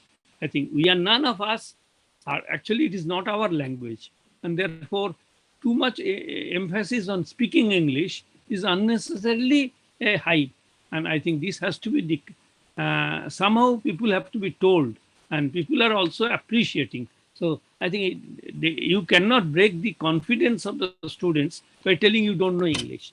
And if they are capable, and I think we can, there is always an effort being made from all academic institutions to have an additional courses on English. I think it should be now more on Chinese, Mandarin, or other things. I don't know, but I think this obsession has to go at some point of time, and let us not take the responsibility of it.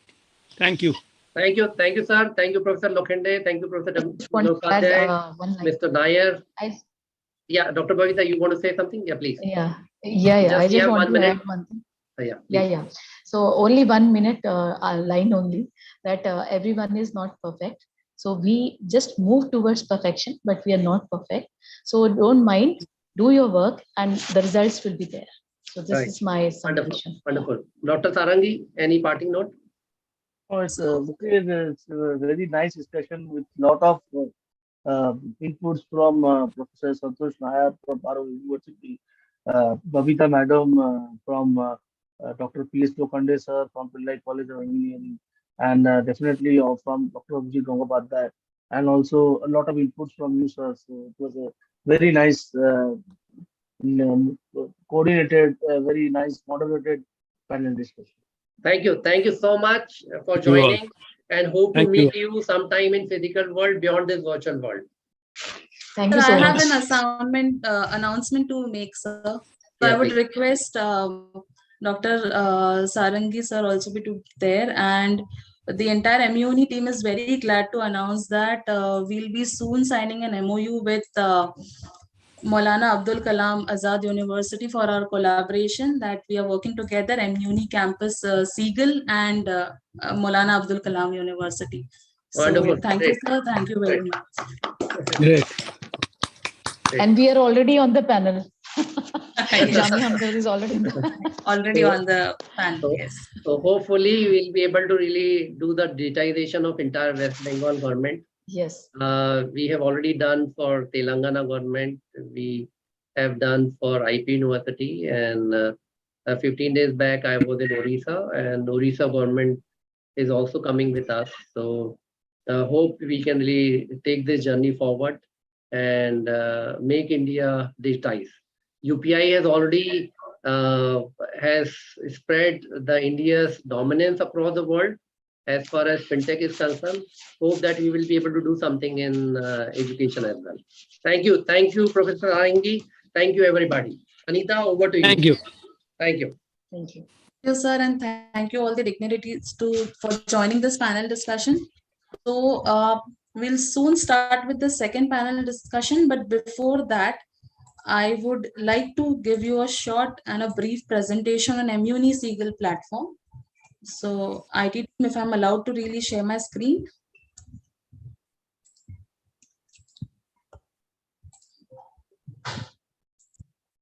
Just a minute.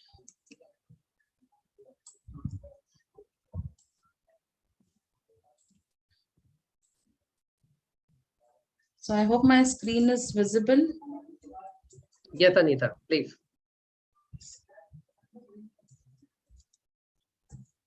Okay, so once again, good afternoon to everyone. I hope the panelists for the next panel have also joined. So let me take you through a brief, in brief, the details on what mUni Seagull platform is and what we really do. So as we all are aware that one of the major obstacle for growth is not getting the right talent.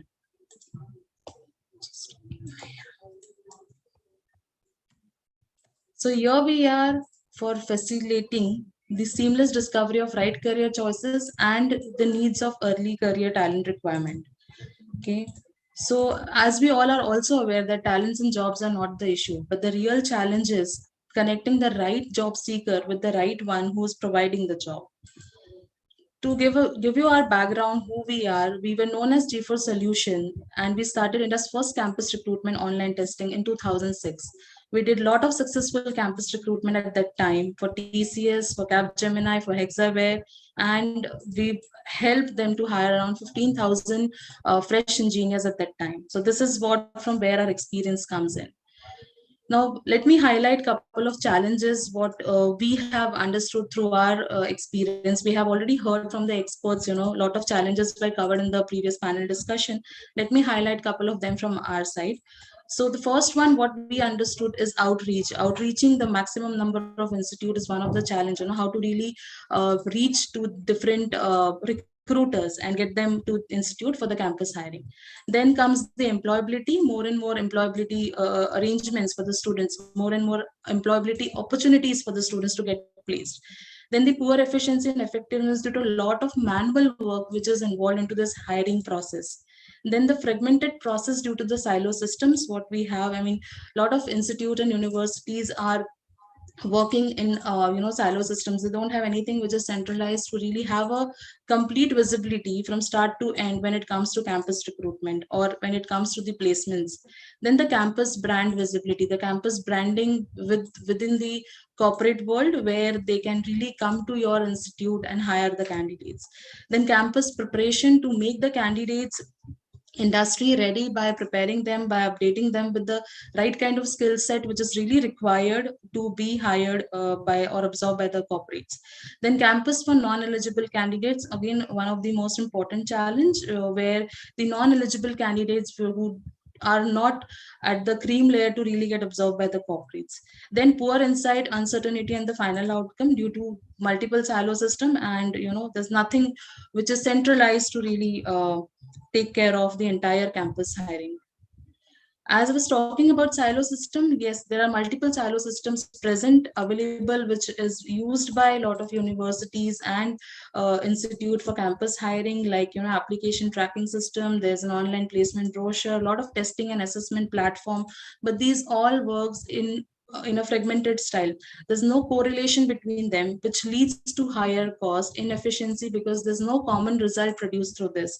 So there's a lot of uniformity and there's no common experience what we get. Couple of challenges also for the recruiters, what we have identified similar to the institute, like outreach, getting not getting the right fit as per their requirement. Then poor efficiency and effectiveness, again due to a lot of manual process which is again involved into their hiring activities. Then again they also use a lot of fragmented process when it comes to hiring, like they will conduct the assessment through some other vendor, some other platform, they will do the interviews and other thing from other platforms. So all these are fragmented in nature. Then the campus brand, again for corporates also, there has to be a lot of campus visibility where the campuses can invite the corporates for the hiring purpose. Then cost and time, which is actually spent in this entire process of campus hiring and developing the billable resources, and increasing cost of this complete activity, when the campus hiring kind of a process is done in multiple institute at one go. When the recruiters visit the campuses, the cost of hiring for this entire activity increases. Then the poor insight, uncertainty, and the final outcome. So here we are, and we give you this platform that is mUniCampus, which helps in transforming the campus recruitment, which is an AI-powered tool solution. So as I said, the solution is mUniCampus, and it's an AI-powered centralized internship and campus recruitment suite, and it helps you to transform your campus recruitment process. How we really do this with our ground level experience, our all India reach and technology platform. When I talk about our experience, this is why, because we are present into the market for last 15-20 years. We have our existence and we have done a lot of research. We have our all India presence where we are connected with almost 1,000 plus institutes and university, and with our technology platform, which is mUniCampus. Now, as I have discussed about the challenges, I would also like to highlight the solutions what we really offer. So the first challenge what we covered was outreach. So mUniCampus provides you with the mUniCampus campus outreach tool, which helps you to reach out to maximum number of corporates at once and connect with them to really conduct your campus placements. Then the second challenge was employability. For employability, the solution here, what we provide is the LMS. So students have an option to really go through our learning management system where a lot of preparatory materials are available for students to really upgrade themselves, update themselves so that they are industry ready to be absorbed. Then the third challenge which we have seen is poor efficiency and effectiveness due to a lot of manual work, for which we give you this mUniCampus platform, which is an end-to-end platform to manage this entire activity through digitalization, by using this technology and making it quite hassle-free. The fourth issue, what we have seen, the challenge was fragmented process due to silo systems, where we present you this integrated workflow management, which helps you from start to end. It gives you a centralized view of the entire campus hiring, campus placement. The next issue what we have seen was campus branding. So here we help you to reach and connect and enhance your experience by connecting to maximum number of institute, and your campus visibility and branding improves by that. Then the next challenge was campus preparation. So as I said, we provide the candidates, these students, with a lot of campus preparatory material. We make them go through a lot of mock tests, mock interviews, so that they are ready and prepared. Then the next one was campus for non-eligible eligible candidates, where we have the option of the solution what we provide is to connect with maximum number of recruiters and increase the campus brand visibility, where lots of startup and different sort of institute corporates can really come to your institute and hire the candidates. And then the last one is poor insight, uncertainty, and final outcome, where we give you this mUniCampus end-to-end digital solution, the complete application tracking system that gives you the visibility of how the campus placement process in your institute is really happening from start to end. So you will have the complete visibility to a candidate's placement journey from his application going to an corporate until he is getting the final offer letter. These are the pillars of mUniCampus platform. So the solutions what we give is end-to-end campus workflow and data management, the campus application tracking system, as I said in the previous slide. Then we have private job board and auto profile creator. We also have AI powered profile recommender system for the candidates to make them aware what kind of jobs are available for them in the market. Then AI proctored assessment and auto scheduler for interviews in GD, where all sort of assessment or the interviews can be done in a single click through our platform, and a lot of repository material and skill upgradation courses available for students to prepare themselves so that they are ready for any sort of interview and to get placed. This is the end-to-end campus recruitment workflow for institution.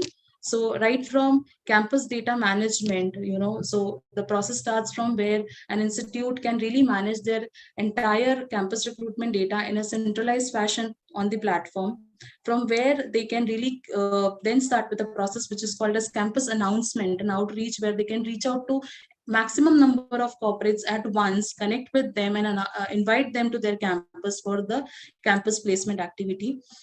Based on their requirement, the requirement what comes from the recruiters, then happens the shortlisting through the shortlisting tool, and then through the campus life cycle, each and every stage of the campus recruitment of a candidate is kind of measured through our platform, and it gives a clear visibility to the training and placement officer to understand where the candidate stands. So then the campus recruitment and the assessment process, and followed by skilling and campus preparation. So these are the end-to-end campus recruitment workflow, which is provided by mUniCampus platform. Similarly, we also have the platform designed for the corporates, where they can also use the similar services through our platform, which then further this solution what we offer then further helps you in improving the efficiency and effectiveness by enhancing the experience, that is enhancing the experience of your campus brand. It helps you to reduce your workload by almost 70%. It reduces your cost by 50%, and it also helps you to outreach by 10x to 100x. These are a couple of institutes, as I've named, that we are associated with more than 1,000 plus institutes and university. A couple of them I have named here, whom we are working currently. And as I said, this is India's largest campus recruitment platform, and we are connected with more than 1,000 plus universities and institutes for campus hiring needs. So I would also like to have your attention for 2 more minutes, where I would like to discuss with you about the other products and solution what mUniCampus platform provides apart from mUniCampus. So we have mUni Virtual Class. This is a platform where we give you the solution for online class conduction. So online live lectures can be conducted through our product, that is mUni Virtual Class. Then we have mUni Pariksha. This is for online examination conduction, which are all AI proctored examination conducted in different mode, that is MCQ, descriptive, hybrid, in all different modes. Then we have mUni Ignite, nothing but the learning management system, what we provide.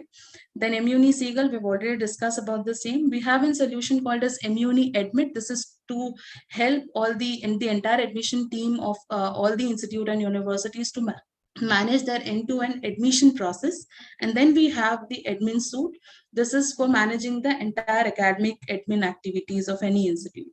So this is all from my side. Thank you very much. This is my team's coordinate, so you can connect with us for any queries, any doubt. So thank you everyone for your time. And now we'll move with the second panel discussion. So I would like to invite the panelists for the second panel discussion, which is digitization of campus recruitment placement. So we'll have Professor Vibha Thakur, the Joint Director, Training and Placement, and Associate Professor, Sharda University. We welcome you, Dr. Thakur. We have Ms. Sangeeta Sharma, the Training and Placement Officer from IIIT Bhagalpur. So we welcome you, Ms. Sharma. We have Dr. Sheetal Kumar Avandale, the President of Maharashtra TPO Association. We welcome you, sir. We have Ms. Anshiya Madan. She is the Head Career Services from IIT Delhi. We welcome you, Ms. Madan. We have Mr. Sandeep Raut the digital strategist going digital. Hello, sir. And I would also like to invite Mr. Bhupesh Deria. He'll be the one who's the founder and director of mUniCampus, and he'll moderate the event. I hope Mr. Sheetal Kumar will soon join us. Sir, over to you. Thank you, Anita. Thank you so much. Thank you, such a wonderful presentation.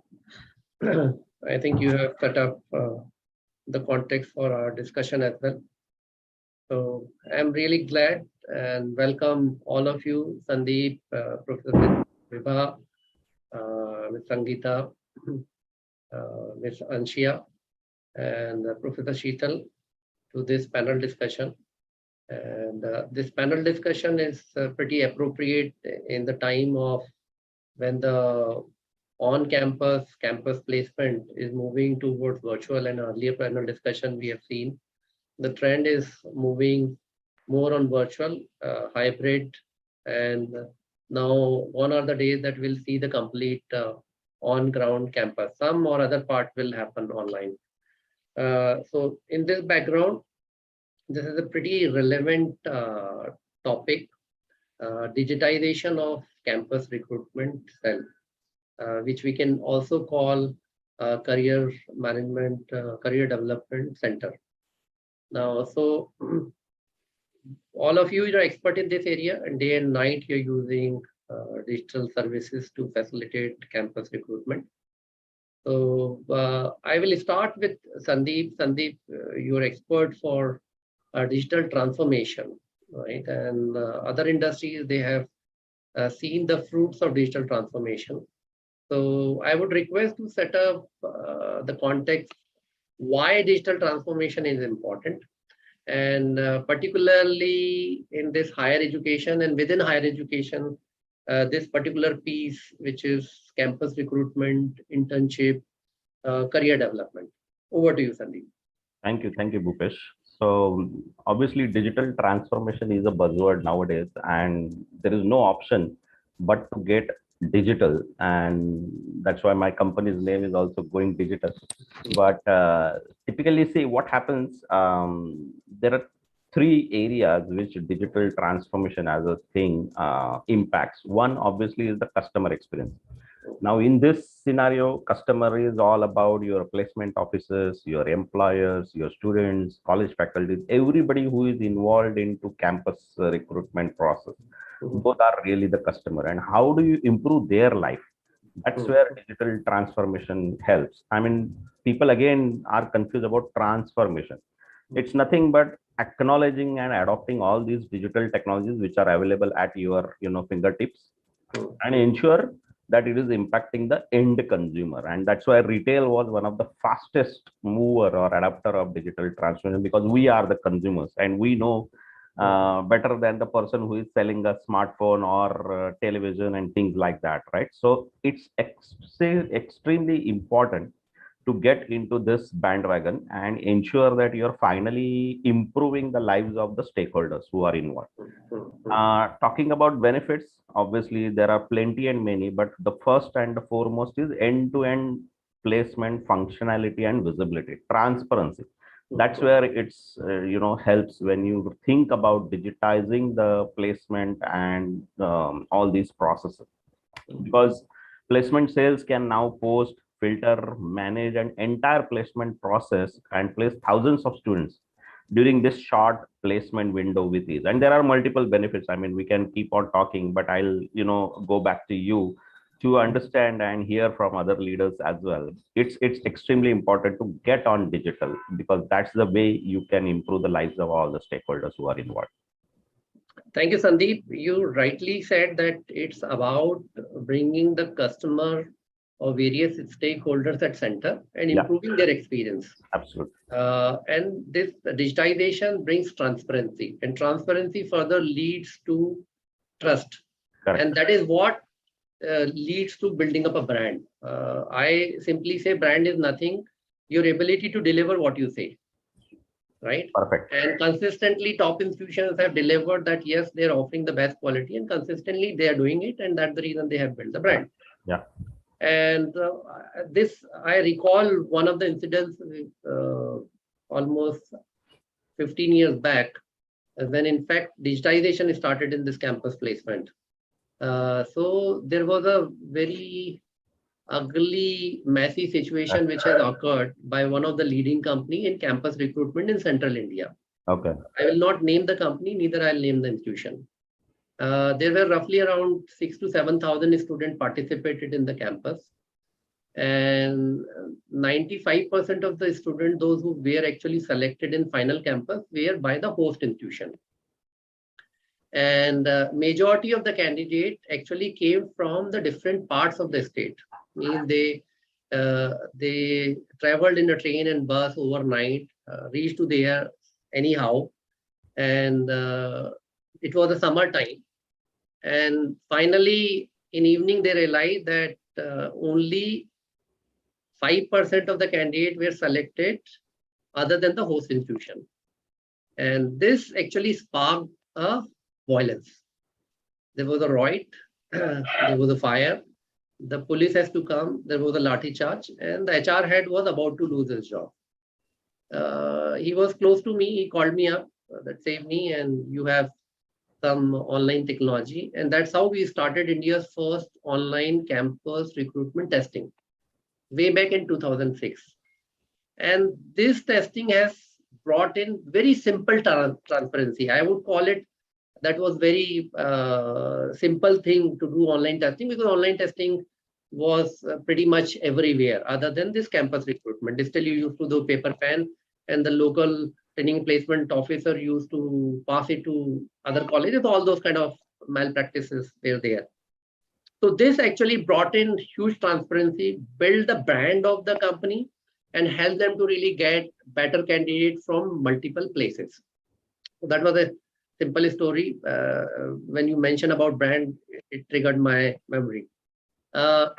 Coming to you, Dr. Vibha, you have also been involved into building up educational ERPs, and you are with one of the largest private universities in North. What is your opinion about bringing digitization or digital transformation, not complete university-wide, but particularly this function, which is campus recruitment, career development? Over to you. Yeah, thank you for inviting me here. So, yes, because, digitization is the need of the hour. And the university like Sharda, we are having 13,000 plus student base. And out of that, 2,000 plus students from 93 foreign nations. Our USP is the diversity and inclusiveness. But it's really difficult to cater all the needs of these students having diverse background. They are from tier 3 cities, tier 2 cities, tier 1 cities. Even some are from rural areas also, having students from 93 countries. And, being a private university, and I'm into training and placement from last 12 years, and total experience is 20 plus years. So, every student is important for us. Their dreams are important for us. So how we can map that, how we can cater their needs, this is only possible with the digitization. And transparency is also important, because when students come for the admission, they are taking admission in any course, okay, they would like to understand the placement record, and we need to become transparent for that. Because we cannot go with this if we are working for nation building, and if we are looking ourselves as a the leader of at the global perspective, then we should be transparent. We should go with the quality, and we should understand that every student is important. If they want to be entrepreneur, if they want to go for the higher education to abroad, we need to assist them. We need to do hand holding. Then only they would understand that we are working for them. And we have 13,000 students and 138 plus programs we are offering. And every program having different requirement, different needs. So without digital transformation, it is not possible to cater their needs. this is it, and so many things there. So Thank let's you. discuss later. Thank you, Professor Vibha. I'll come back to you. Miss Anisha, since you're with IIT Delhi and IIT Bombay, were one of the pioneers in terms of really building up a central career development portal or a placement cell portal. You were one of the pioneers in terms of adoption of digitization in this area. So two questions to you. What was the need? One.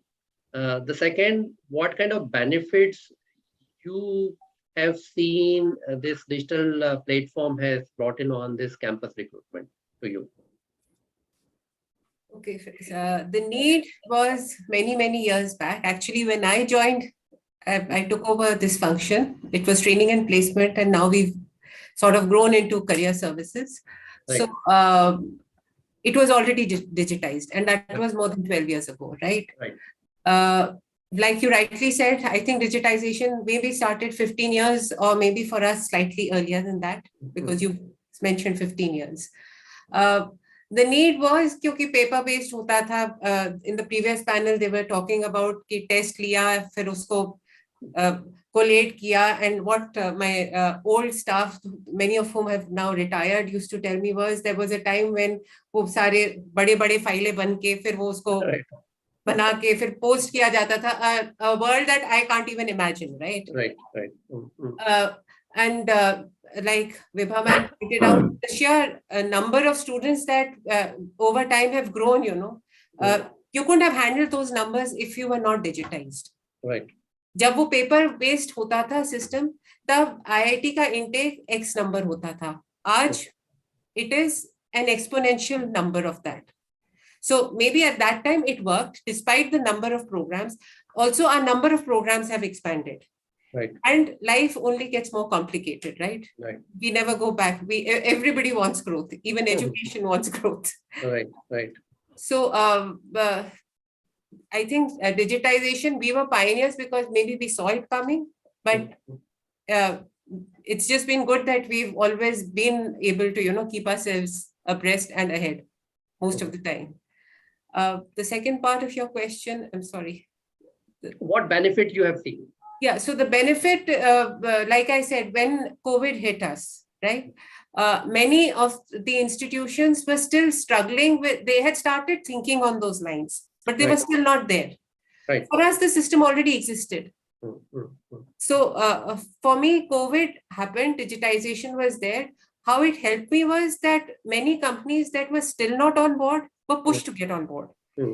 Because there was a set of companies जो कहता था कि आपका login है पर मेरा IT मुझे allow नहीं करता है. IT allow करता है या नहीं मुझे नहीं पता. I think it was sheer laziness. Right. कि login मैं क्यों करूं when I have a POC that is assigned to me who will do that grunt work for me, collate करके मुझे दे देगा. Right. जबकि वो ATS available है, it is just a login. Right. Do everything online. Right. But it's a mindset, right? Right. COVID helped us change that mindset, or maybe that change had to happen, but it fastened that mindset. So the benefit was we were ready when things happened. We could help people understand the challenges that were there, even handhold them into कि process कराना है, online GD कैसे होगी. I had a few HR people who told me कि online में आप GD कैसे कराओगे? I said आप बताओ कैसे होगी वो हम बताएंगे. That was how it was.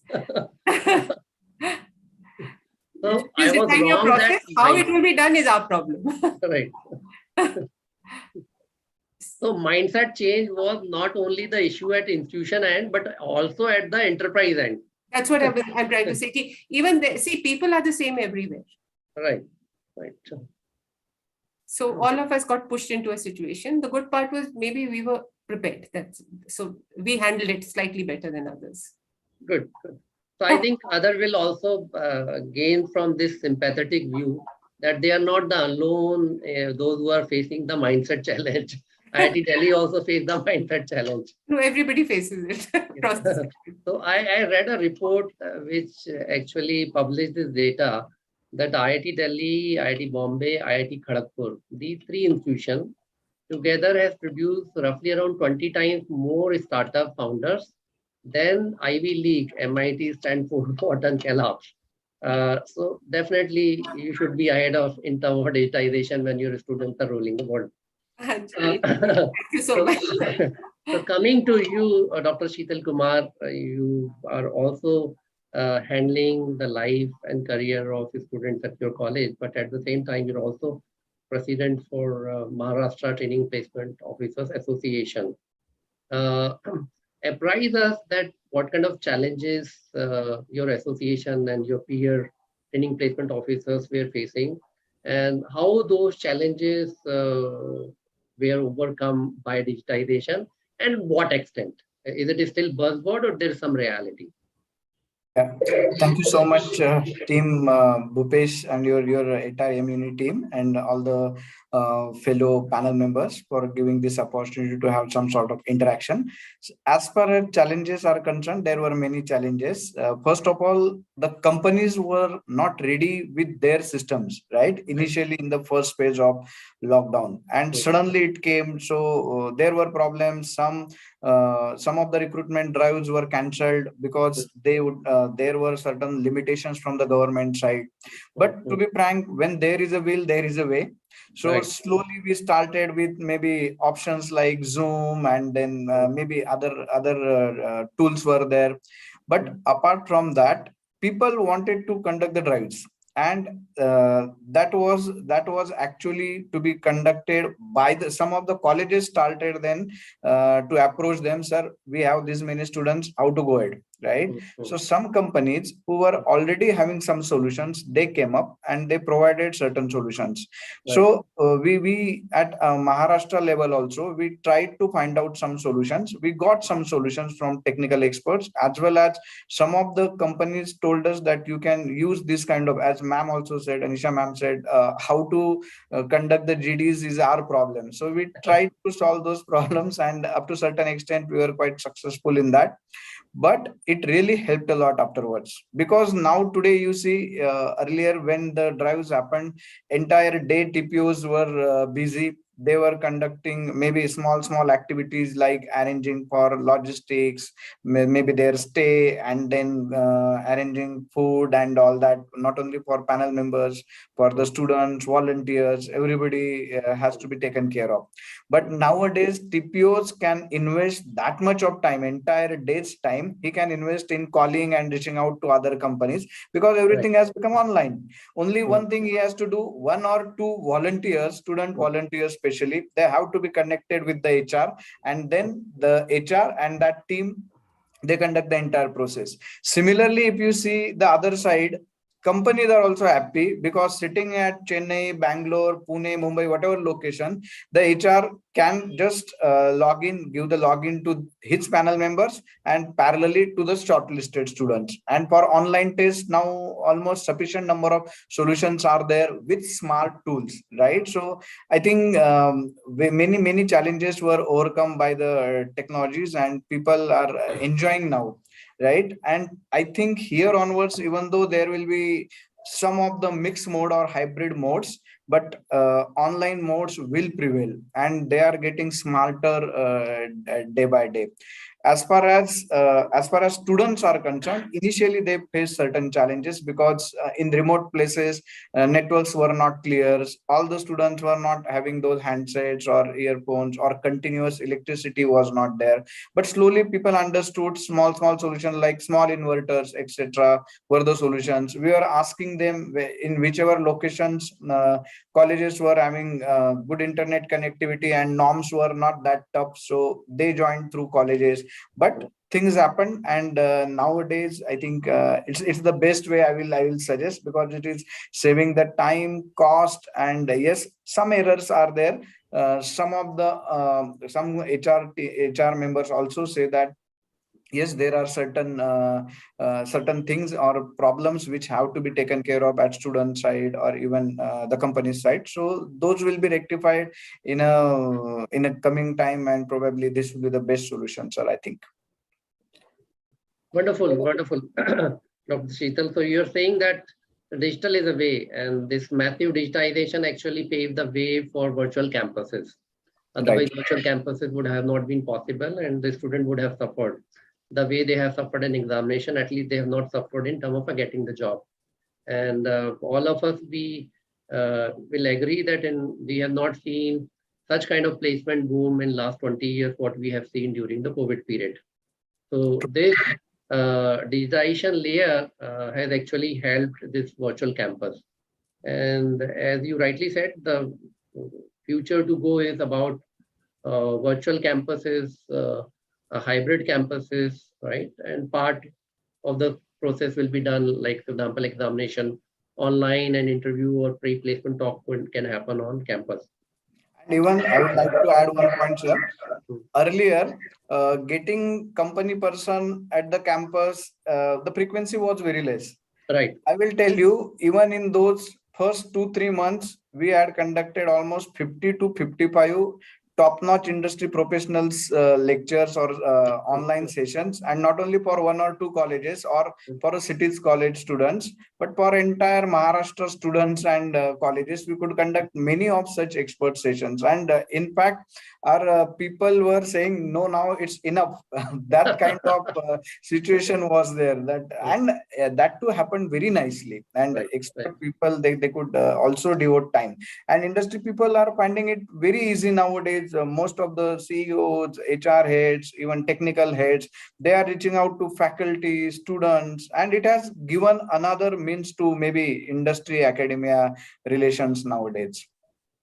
Rightly said. This industry academia buzzword I have been hearing for last 25 years in various conferences, but it has never seen a light. This COVID has actually gave it us on the plate.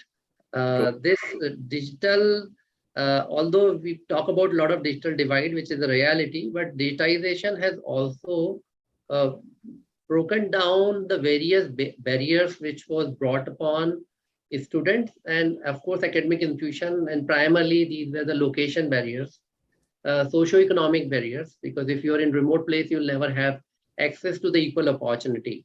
Thanks to this digitization and virtual campus, that even if you're in a remote place, you can really appear for Amazon or top companies interview or aptitude test. You don't have to be in metros. So these were some good points this digitization has brought in.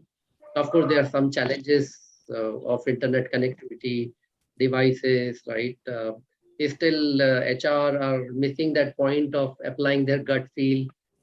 Still missing face-to-face interactions. Anyway, so coming to you, Ms. Sangeeta, what are your views and what are the initiatives you are taking at Triple IT Bhagalpur? Am I audible? Yes, please. You're loud and clear. Okay. So thank you everyone, and thank you Bhupesh for inviting me here. So I would say, as we all are talking about digitization, so it's a need of ours, and we all know that in COVID time, how we have managed everything online, at being at home without any difficulty. Yes, there was few difficulty, but we were able to manage. And we made a lot of changes, like we had to make our students informed in prior, so they can be there at that time, and we have to continuously, call them. Yes, you have to be there. Your interview is scheduled. So those things we had to do, but yes, it was quite manageable and it was easy. I mean, we have a lot of technical stuff that we are dealing with, a lot of platforms that we are using. So we have changed the platforms. We are using Zoom, Google Meeting. So a lot of things we are starting using now that we were not doing earlier.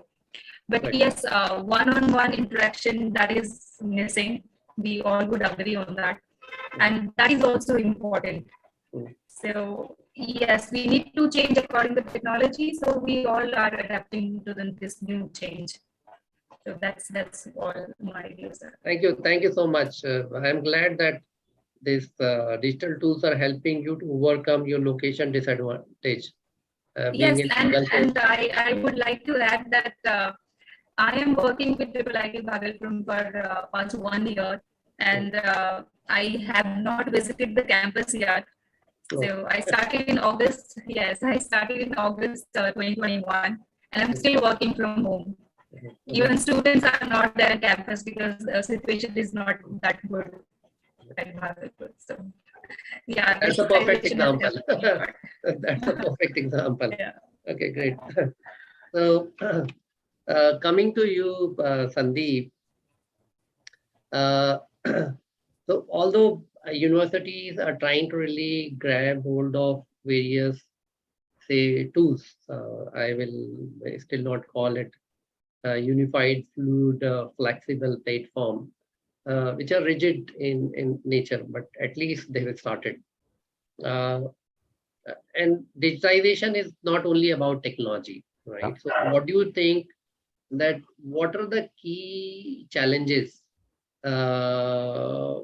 you face, your experiences in industry, and how do we really see those challenges? Because person will be same. Yeah. As Ms. Madan has said, person in enterprise and education both are the same. What are the challenges are there in digital adoption or digital transformation other than technology? Well, I would say the topmost showstopper is the cultural change, cultural transformation, because people, all of us are habitual of doing something in some manner. And all the universities or placement officers, they have spent so much time and years in doing something in some way. Now changing that to digital or adopting something is where the reluctance come into picture. And that's where I have seen, even in all other areas, wherever we talk about digital transformation, cultural reluctance, cultural change is the topmost showstopper, because people are not ready to change. They want to do the same things what they were doing so far. And that's where encouraging and giving them the benefit, showing them that if you do this, how much effectiveness, how much productivity, how much easiness you will get into your operations. You will have better communication, you will have online job notification, because otherwise it's, I mean, you must have seen that Indian Idol show, right? So many people are there flocking for auditions, and imagine if they don't apply such kind of digitization, taking those resumes, taking their things into picture and then categorizing them, segmenting them. So that's where the huge digitization helps a lot. If you are into doing all this in physical world, there is no way you can manage all these things, and there are competitors. I mean, if you don't do it, there is someone who will come in and take your job, take your place, and things will move on. So it's like any Tom, Dick and Harry can come in and push you out of your business. So that's why cultural change really, taking employees, placement officers, everybody into your stride and helping them understand the vision. Why digital transformation and what is in it for me as an individual? I always have that question, what is in it for me? Everybody will have that. Right. So if you tell that properly, then people will start adopting. So technology is just the enabler. Right. Whether you drive Maruti or whether you drive BMW, it's just the vehicle, right? So technology is just the enabler. You have to have that mindset that yes, this will help my life much better, and even the students' life much better. That's what I would say is to be tackled going forward. Yeah, so technology, you can invest millions of dollars to buy, or you can really get it free of cost. Yep. So you have a liberty in terms of a choice. Easy to really grab. Of course, difficult to really build, but easy to really get the ready-made choices. Yep. But changing mindset is really a daunting task. And that's what I have seen. Like, I started this digitization journey in 2002.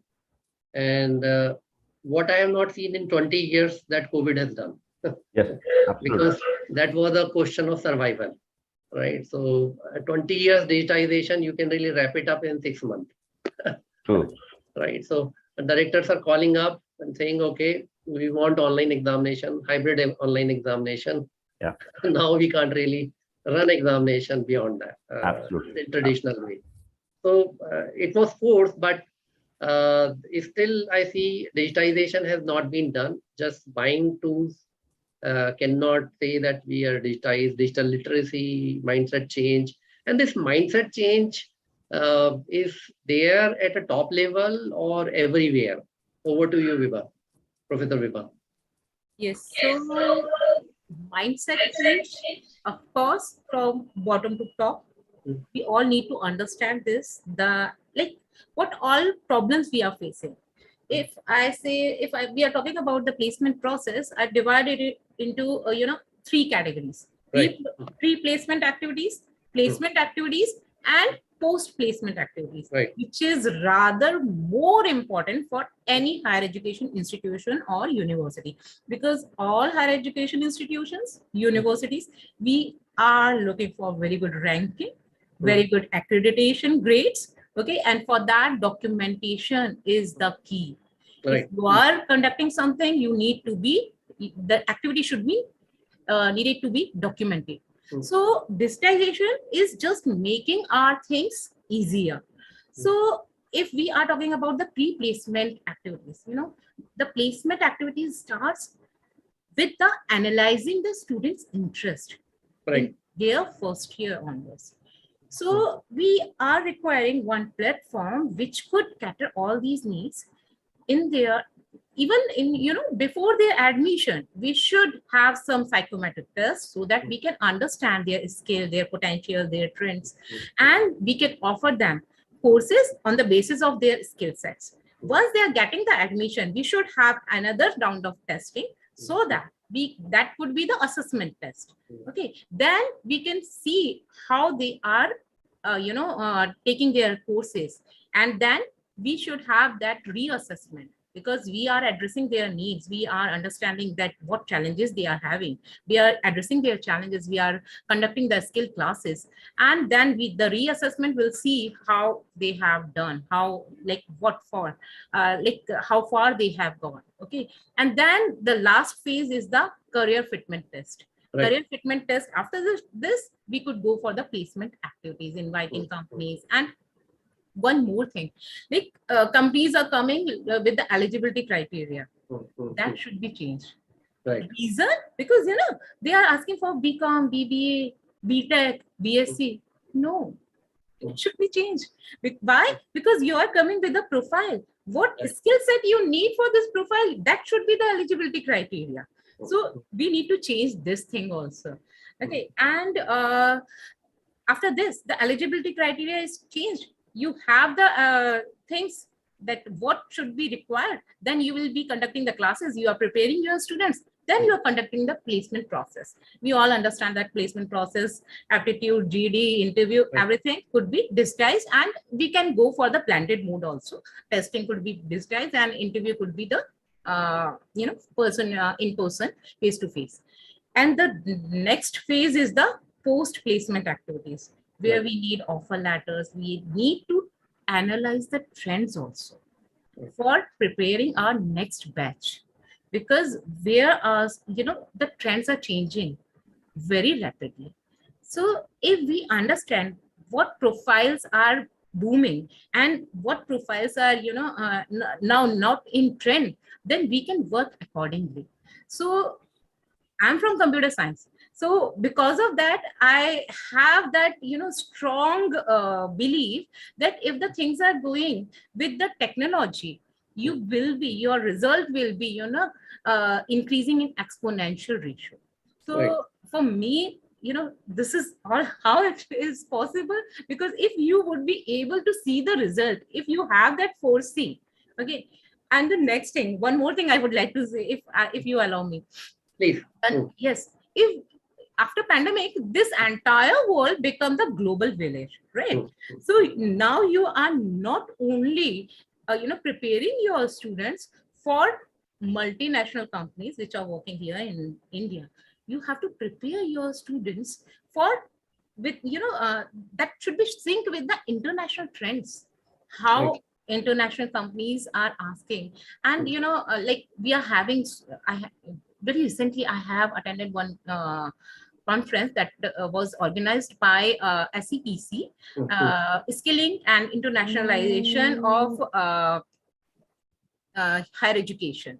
So the question was raised why we are very much after the international students. We want international students to come to our university and they should study here. Okay, so the next thing is we are increasing the competition for our own students, because the question what the question was raised by one attendant, that why we are not providing 1 year working visa with the student visa. So sir, you have to foresee this thing, because this is coming now. This is the next problem you need to address. And I see you as a leader, the mUniCampus, that you are there, so you could foresee the problems and you could address them advance, because this is going to be happen. So thank you very much for this much time. Thank you, Professor Vibha. So you rightly said that this whole technology tools, right, technology platform should help you to gather the customer data. And here our central customer is basically student. And we cannot be reactive, we need to be proactive. So before in hand, at the time of the admission, while the examination and during the 4 years or 3 year process, we need to have enough data about the student so that we can really offer segment for one. So slowly and gradually, these days will be over when the companies will come and hire in thousands number and take in truck, which trend has again come back, but I don't think that is going to long last.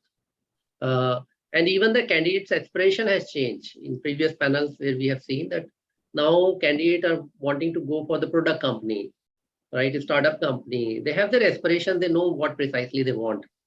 That also increases our challenge manifold, right? That we need to offer segment for one while industry is going for the segment one. Education institutions, higher ed also need to wake up to this call of a segment for one. And for that, we need data, right? And when 4 or 5 or 10 or 20 candidates are there, you can really keep the data in your mind. But when you have 1,000, 13,000 candidates, it is impossible. It is difficult to even remember the faculty names. You need platform which collate the data and gives you the actionable insight, not only to you, to the recruiter and to the student, so that we don't bring in our own personal bias, because bias also creates a whole lot of problem. Thank you so much for these points. I just elaborated. You have said very valid point. And now we are left with another 15 minutes. So I would keep it open rather than just bounding it into some questions, directed questions. Let me open it to all the panelists. If you have anything in your mind which you wanted to really share your experience, which could contribute to this panel or agenda of this conference, please feel free. And meanwhile, I also appeal to the audience. If you have any questions, please write in this question box or chat. You can write the name if you want some particular person to really address those questions. With this note, again, I come back to you, Dr. Sheetal Kumar. What are your thoughts like on this trend of digitization which is going? What are the obstacles you practically see in mass level of adoption beyond these conferences? Because I see there is a huge gap. Sir, as far as scaling for the companies is concerned, that was a problem, because suppose companies like mass recruiters, they wanted to reach out to lakhs of students. Right. So earlier it was huge time involved. So nowadays it is quite easy for them. TCS runs one test and maybe at different time slots, but at a time they can tackle all the students. So that scaling was initially an issue which has been solved. And earlier it took almost 3-4 months for such companies to conduct drives. Then they used to go to first tier 1, then tier 2, tier 3. Nowadays at a time they can start the recruitment drives, and level of difficulty, if they want to keep different for maybe different job profiles or different colleges, so they can do that also. So that has become really easy task for them. But at the same time, if we see students challenges, earlier students, suppose in our college, suppose sometimes one recruitment drive is happening, and yesterday's with whatever company he has appeared, or before 2 days, he has to give now the interview of that. He has been shortlisted. So that has also become very much possible, right? So some of the things which were earlier not possible in what we can say regular offline drives, that has become possible. One more important point I would like to highlight here, as far as TPOs are concerned, their challenge regarding maybe maintaining the database of the students, collection of that database. Earlier they used to get maybe hard copies, then they used to convert it into Excel, then instead of Excel they used online Excel sheets, Google maybe Forms, through yeah. Google Drive, etc. But slowly now people like your team and many other people are there to guide, and they are helping. Solutions are there, technical digitization solutions are available, and now it is very easy for us to maintain attendance once the student reaches. Immediately people have come up with scanners also, just scan it and the student's attendance is maintained. Once the results are declared, immediately the student volunteers can log in through their maybe given particular admin logins, and they can immediately mention SMS goes to students. The students, whoever are shortlisted, immediately in next 5 days, wherever they are there in the campus, they can come and attend the interviews. One message goes to company also, that yes, these many students are available right now. So I think technology has made many positive changes also, and these changes are well appreciated by the TPOs also. And here onwards, maybe existing ERPs were earlier for maybe exams or maybe admissions, etc. But now for placements also, especially for placement department, there are many tools which are available, and many TPOs are using it very effectively. Only maybe some sort of issues were earlier there, like maybe data was not secure, etc. But now many solutions are there, and data is also quite safe in if the providers, service providers, etc., they are maintaining proper care, then that data theft is also not a problem.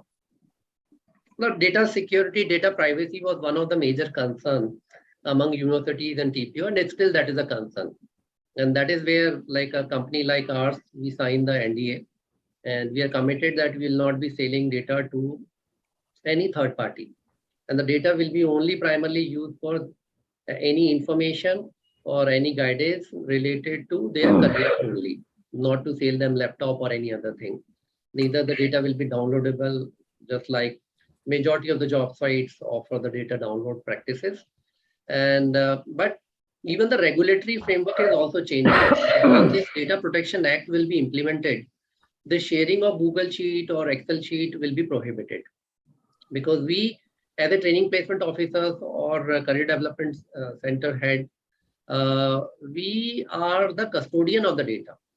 And there are a lot of fake companies which used to really send the request, run the campus drive and take the data, and those things are going to be passed. Of course, hacking and those stuff, nobody can really take a guarantee, because that's a reality. Even those companies, those who are selling the solution to protect other systems, they are being hacked. So there are two kinds of people exist: those who know that they are hacked, and those who do not know that they are hacked. So anyway, so yes, yes. Hackathon का मतलब ही है, what are your hacking skills? Right. So over to you, Ms. Madan. That what kind of activities, like if somebody has to really design a placement management suite, somebody has to really start, because a lot of institutions, not everybody looks at IITs and IIMs as a pinnacle, right, in terms of system, in terms of quality education. What are your thoughts if somebody has to break down this whole campus management suite? What are the main component you will advise that these are the main components should be there as a part of platform? I saw that presentation which Madam Ram had done, and I think you all have sort of pretty much figured out most of it, right? Because it was done really well. It is going from 1 to 5, and all of those things are covered.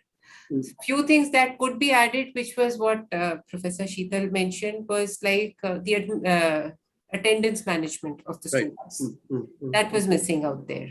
Right. For example, tracking a student ki usne interview mein kab andar ghusa, kab bahar ghusa, part of attendance management. Right. Just a few small things which would not, I'm sure, would not be very difficult for you to do, but in all, what I could see, that Seagull Suite is pretty comprehensive in what I could see out there. So, thank you so much. So right from like, traditional software were pretty much rule-based, rigid structures.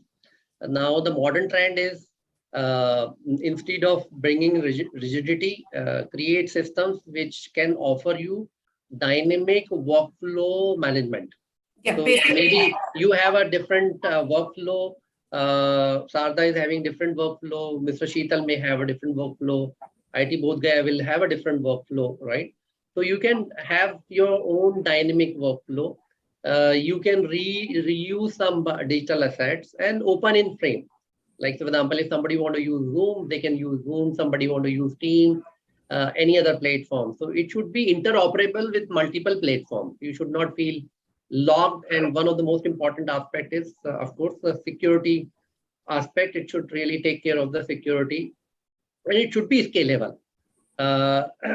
It should be mobile, right? It should be user-centric, and it should use the AI. So because most of the time what happens in shortlisting process also, there are a lot of bias happens. And shortlisting process is also very cumbersome process. You keep on is dying with the burden of Excel sheet. And that's precisely happens with most of the people. So how a system can really automatically shortlist candidate based on the company's requirement, right? And you as a human being have to just look at whether this has given the right result or not, because eventually you will also use those filters to really do that. So let machine only do. So the digitization is not only converting paper-based process to the digital one. The idea is that it should really go one step ahead in terms of bringing efficiency, cutting down the manual work. But still, if you have to really again manually shortlist, then that is not a true digitization. I would feel. Right? If you're really parsing software, okay, if it is resume based, right. CGPA or percentage based, that is really simple. Cut off data, that's it. Right. If you need to pick up keywords, which again software exists, right? And you just have to train your AI to do it. Right. So recommender systems and profile recommender systems. Yeah. So a student can really have, so a lot of startup companies are coming, putting up internship and job requirements. And as a student, I am overwhelmed which job to really go and which job, and sometimes you can really miss those jobs. So this profile recommender can really actually offer you relevant job recommendations or internship recommendation to you, and vice versa, it can really recommend profile of relevant candidate to you. And you can really train those AI systems, and India doesn't have the dearth of the data. We are the largest producer of the data. So our AI system should definitely beat American AI systems. Over to you, Sandeep, if you have any comment for all of us, as you are a digitization expert. Well, I will just summarize how digitization or digital transformation in this process helps. Obviously, we talked about the end-to-end, functionality and transparency, visibility. But there are many more benefits. I mean, obviously, online job notification is one where you eliminate manual process of displaying all these notifications, and students can really understand where and what kind of jobs are available. Second benefit I can think about is better communication, because university, college placement cells, they can communicate with students and employers, likewise, and get a lot of benefits out of it. Again, mobile placement. Now with online placement process, it minimizes the hiring decisions or losing out on potential hires. So that's what definitely is one of the great achievement of digital. Simplified support, because now you have digitized everything, so you can conduct online aptitude tests, conduct other tests, mock interviews, and understand how quickly you can hire or evaluate students. Hiring cost reduction, that's the bottom line. Every university or every employer want to do that, because cost to manage such huge hiring, as I said about that Indian Idol, so many students are coming out every year, and if this hiring cost is reduced, it's a win-win for all the parties involved. And obviously the last one I would say is getting ready for the future, because if you don't do it, it's not going to help you anyway. So I would just summarize with this point. Thank you. Yeah, you don't have choices, either adopt or perish. Even one more I would like to highlight here, sir. Online internships is the best opportunity for the students now. Yeah. Earlier, they were at different locations, and maybe offline internships, that too were less in numbers. So those were not available in big numbers. So now sitting at one point, student can attend the online internship. Even sometimes he can attend lectures, and rest of the day he can attend online, or he can do that work also. So that's one of the best benefit. Even in our case, Pimpri Chinchwad Education Trust and Nutan Group, we have almost around 1600 students every year. So many of our students did first online courses, they did certifications, they did. Coursera was free, NPTEL was free. Most of the these online course providers were giving their, or at very minimal cost, or some of them were free. So apart from that, many students approached even international companies, and they did their online internships. One of the example I would like to quote here, one of the student, Mr. Rahul Badgujar, he belongs to very, we can say, economically not so good family. His dad was working as a cycle repair person, right? Mom goes as a daily wage worker in one of the very small companies. But this guy did 2 internships online in 2 years, and that too he was earning almost 70 to 80,000 per month in rupees. And then because of, forget about money, he got excellent knowledge, and because of this he could get placement in company called Data Insights with 36 lakhs package. Right, so this was one of the best. There are other companies also, highest package is higher than that, but still I wanted to quote this. So there is no bar now for a student who is having guts, and particularly the fire in the belly attitude. No, I have to do something, I have to get the knowledge. For them now, there is sky's the limit, literally. Right. No, wonderful example, quite an inspiring example you gave, that this whole digitization muhim, I would say, has broken down the barriers. It can really add wings to individual candidates' dream. They don't have to really curse themselves that they are born in poor family, they are born in some remote location, right? The knowledge is free, access to knowledge, access to opportunity. And you rightly said this online internship, and AICT also initiated that. Dr. Sasrudde initiated. Unfortunately, he could not join, otherwise he would have shared his thoughts, right? And this online internship is a game changer.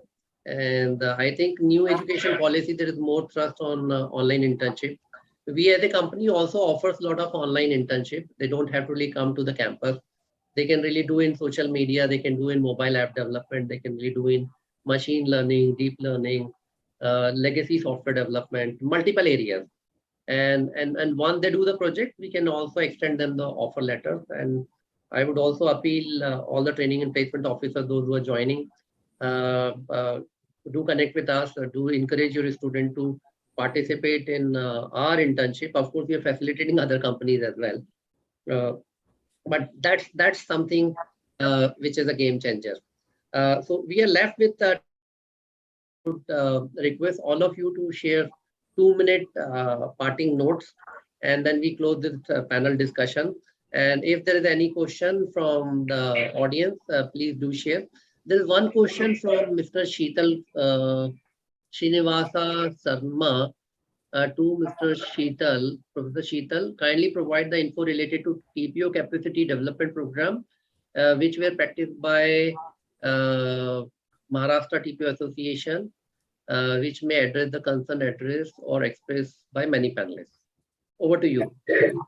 Thank you for asking this genuine question. So at Maharashtra TPO Association, what we try to give good skill enhancement programs to the students. But at the same time, we have to understand that TPOs first should be aware about what is happening in the industry. And that's why regularly we conduct meets with HR fraternity, technical panel members from the technical experts from the industries.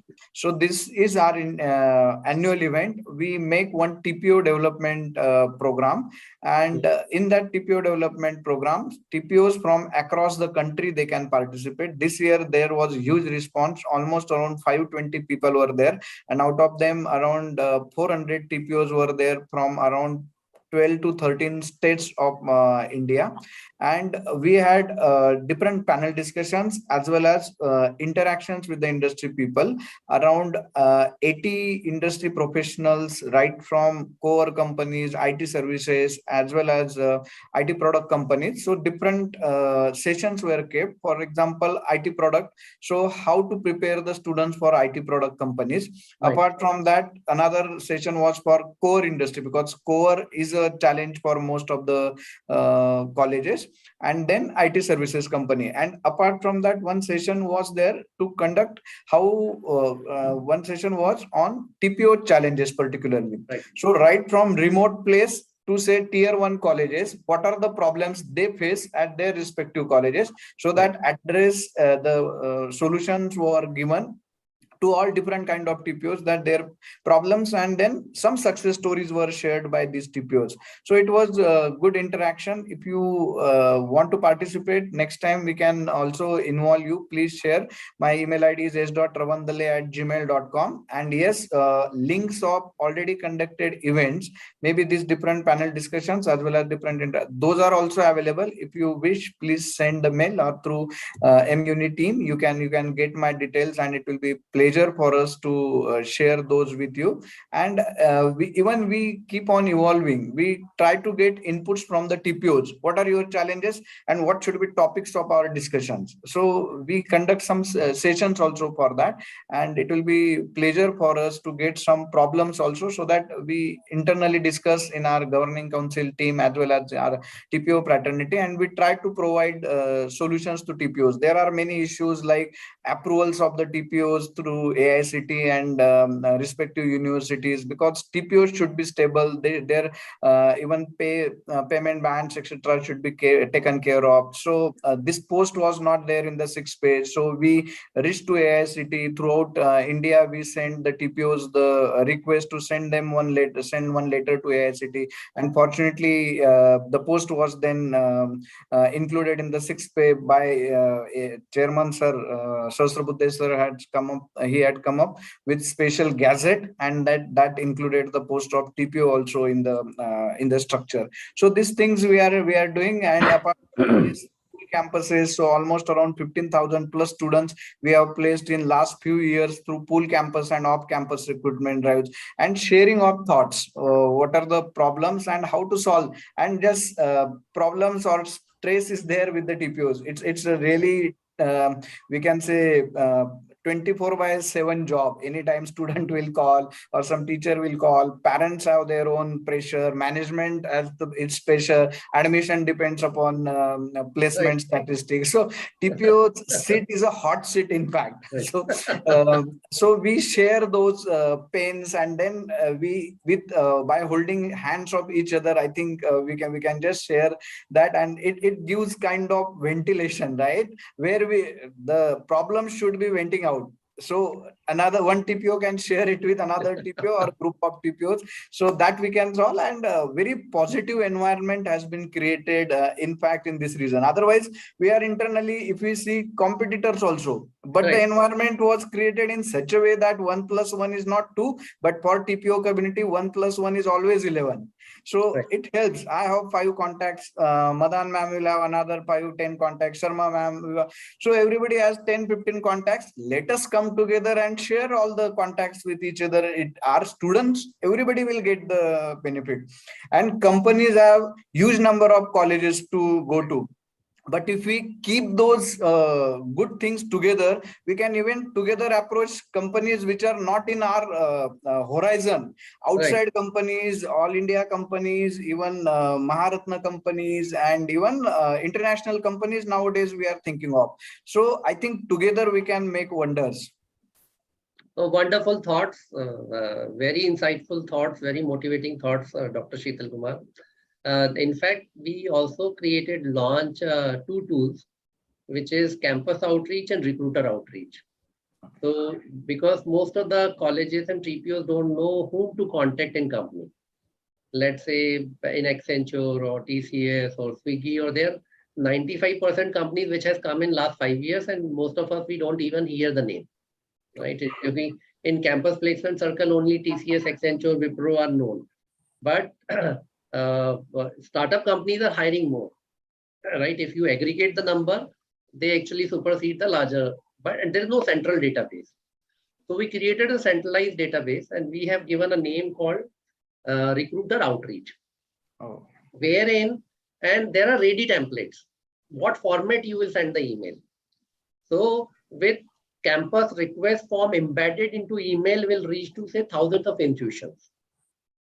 So every day, 5 or 10 institutions or companies you can really reach. And these are automated workflow, right? So they will receive requests along with the detail of the profile, placement brochure, which is dynamic placement brochure. So we have automated this whole thing.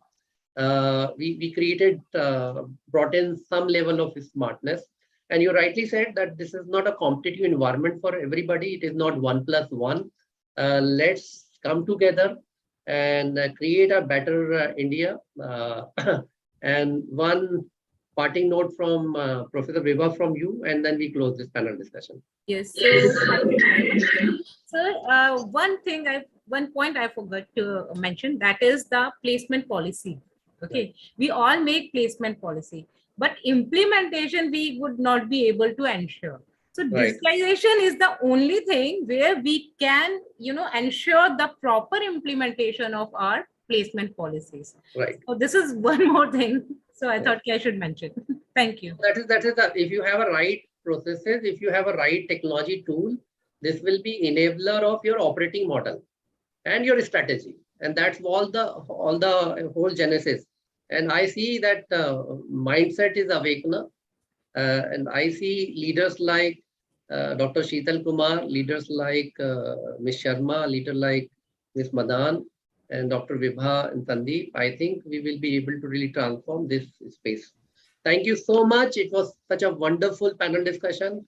Pleasure to meet you in virtual world, and looking forward to meet you in a physical world very soon. And most of you, my open invitation to all of you, if you happen to be in Bombay, please do connect with us. We would love to really host you. Thank you so much. Thank you, Bhupesh. Thank you so Thank much. you all. Thank you. Thank you, everyone. Have a nice day. Bye-bye. Thank you everyone for joining. It was a great panel discussion.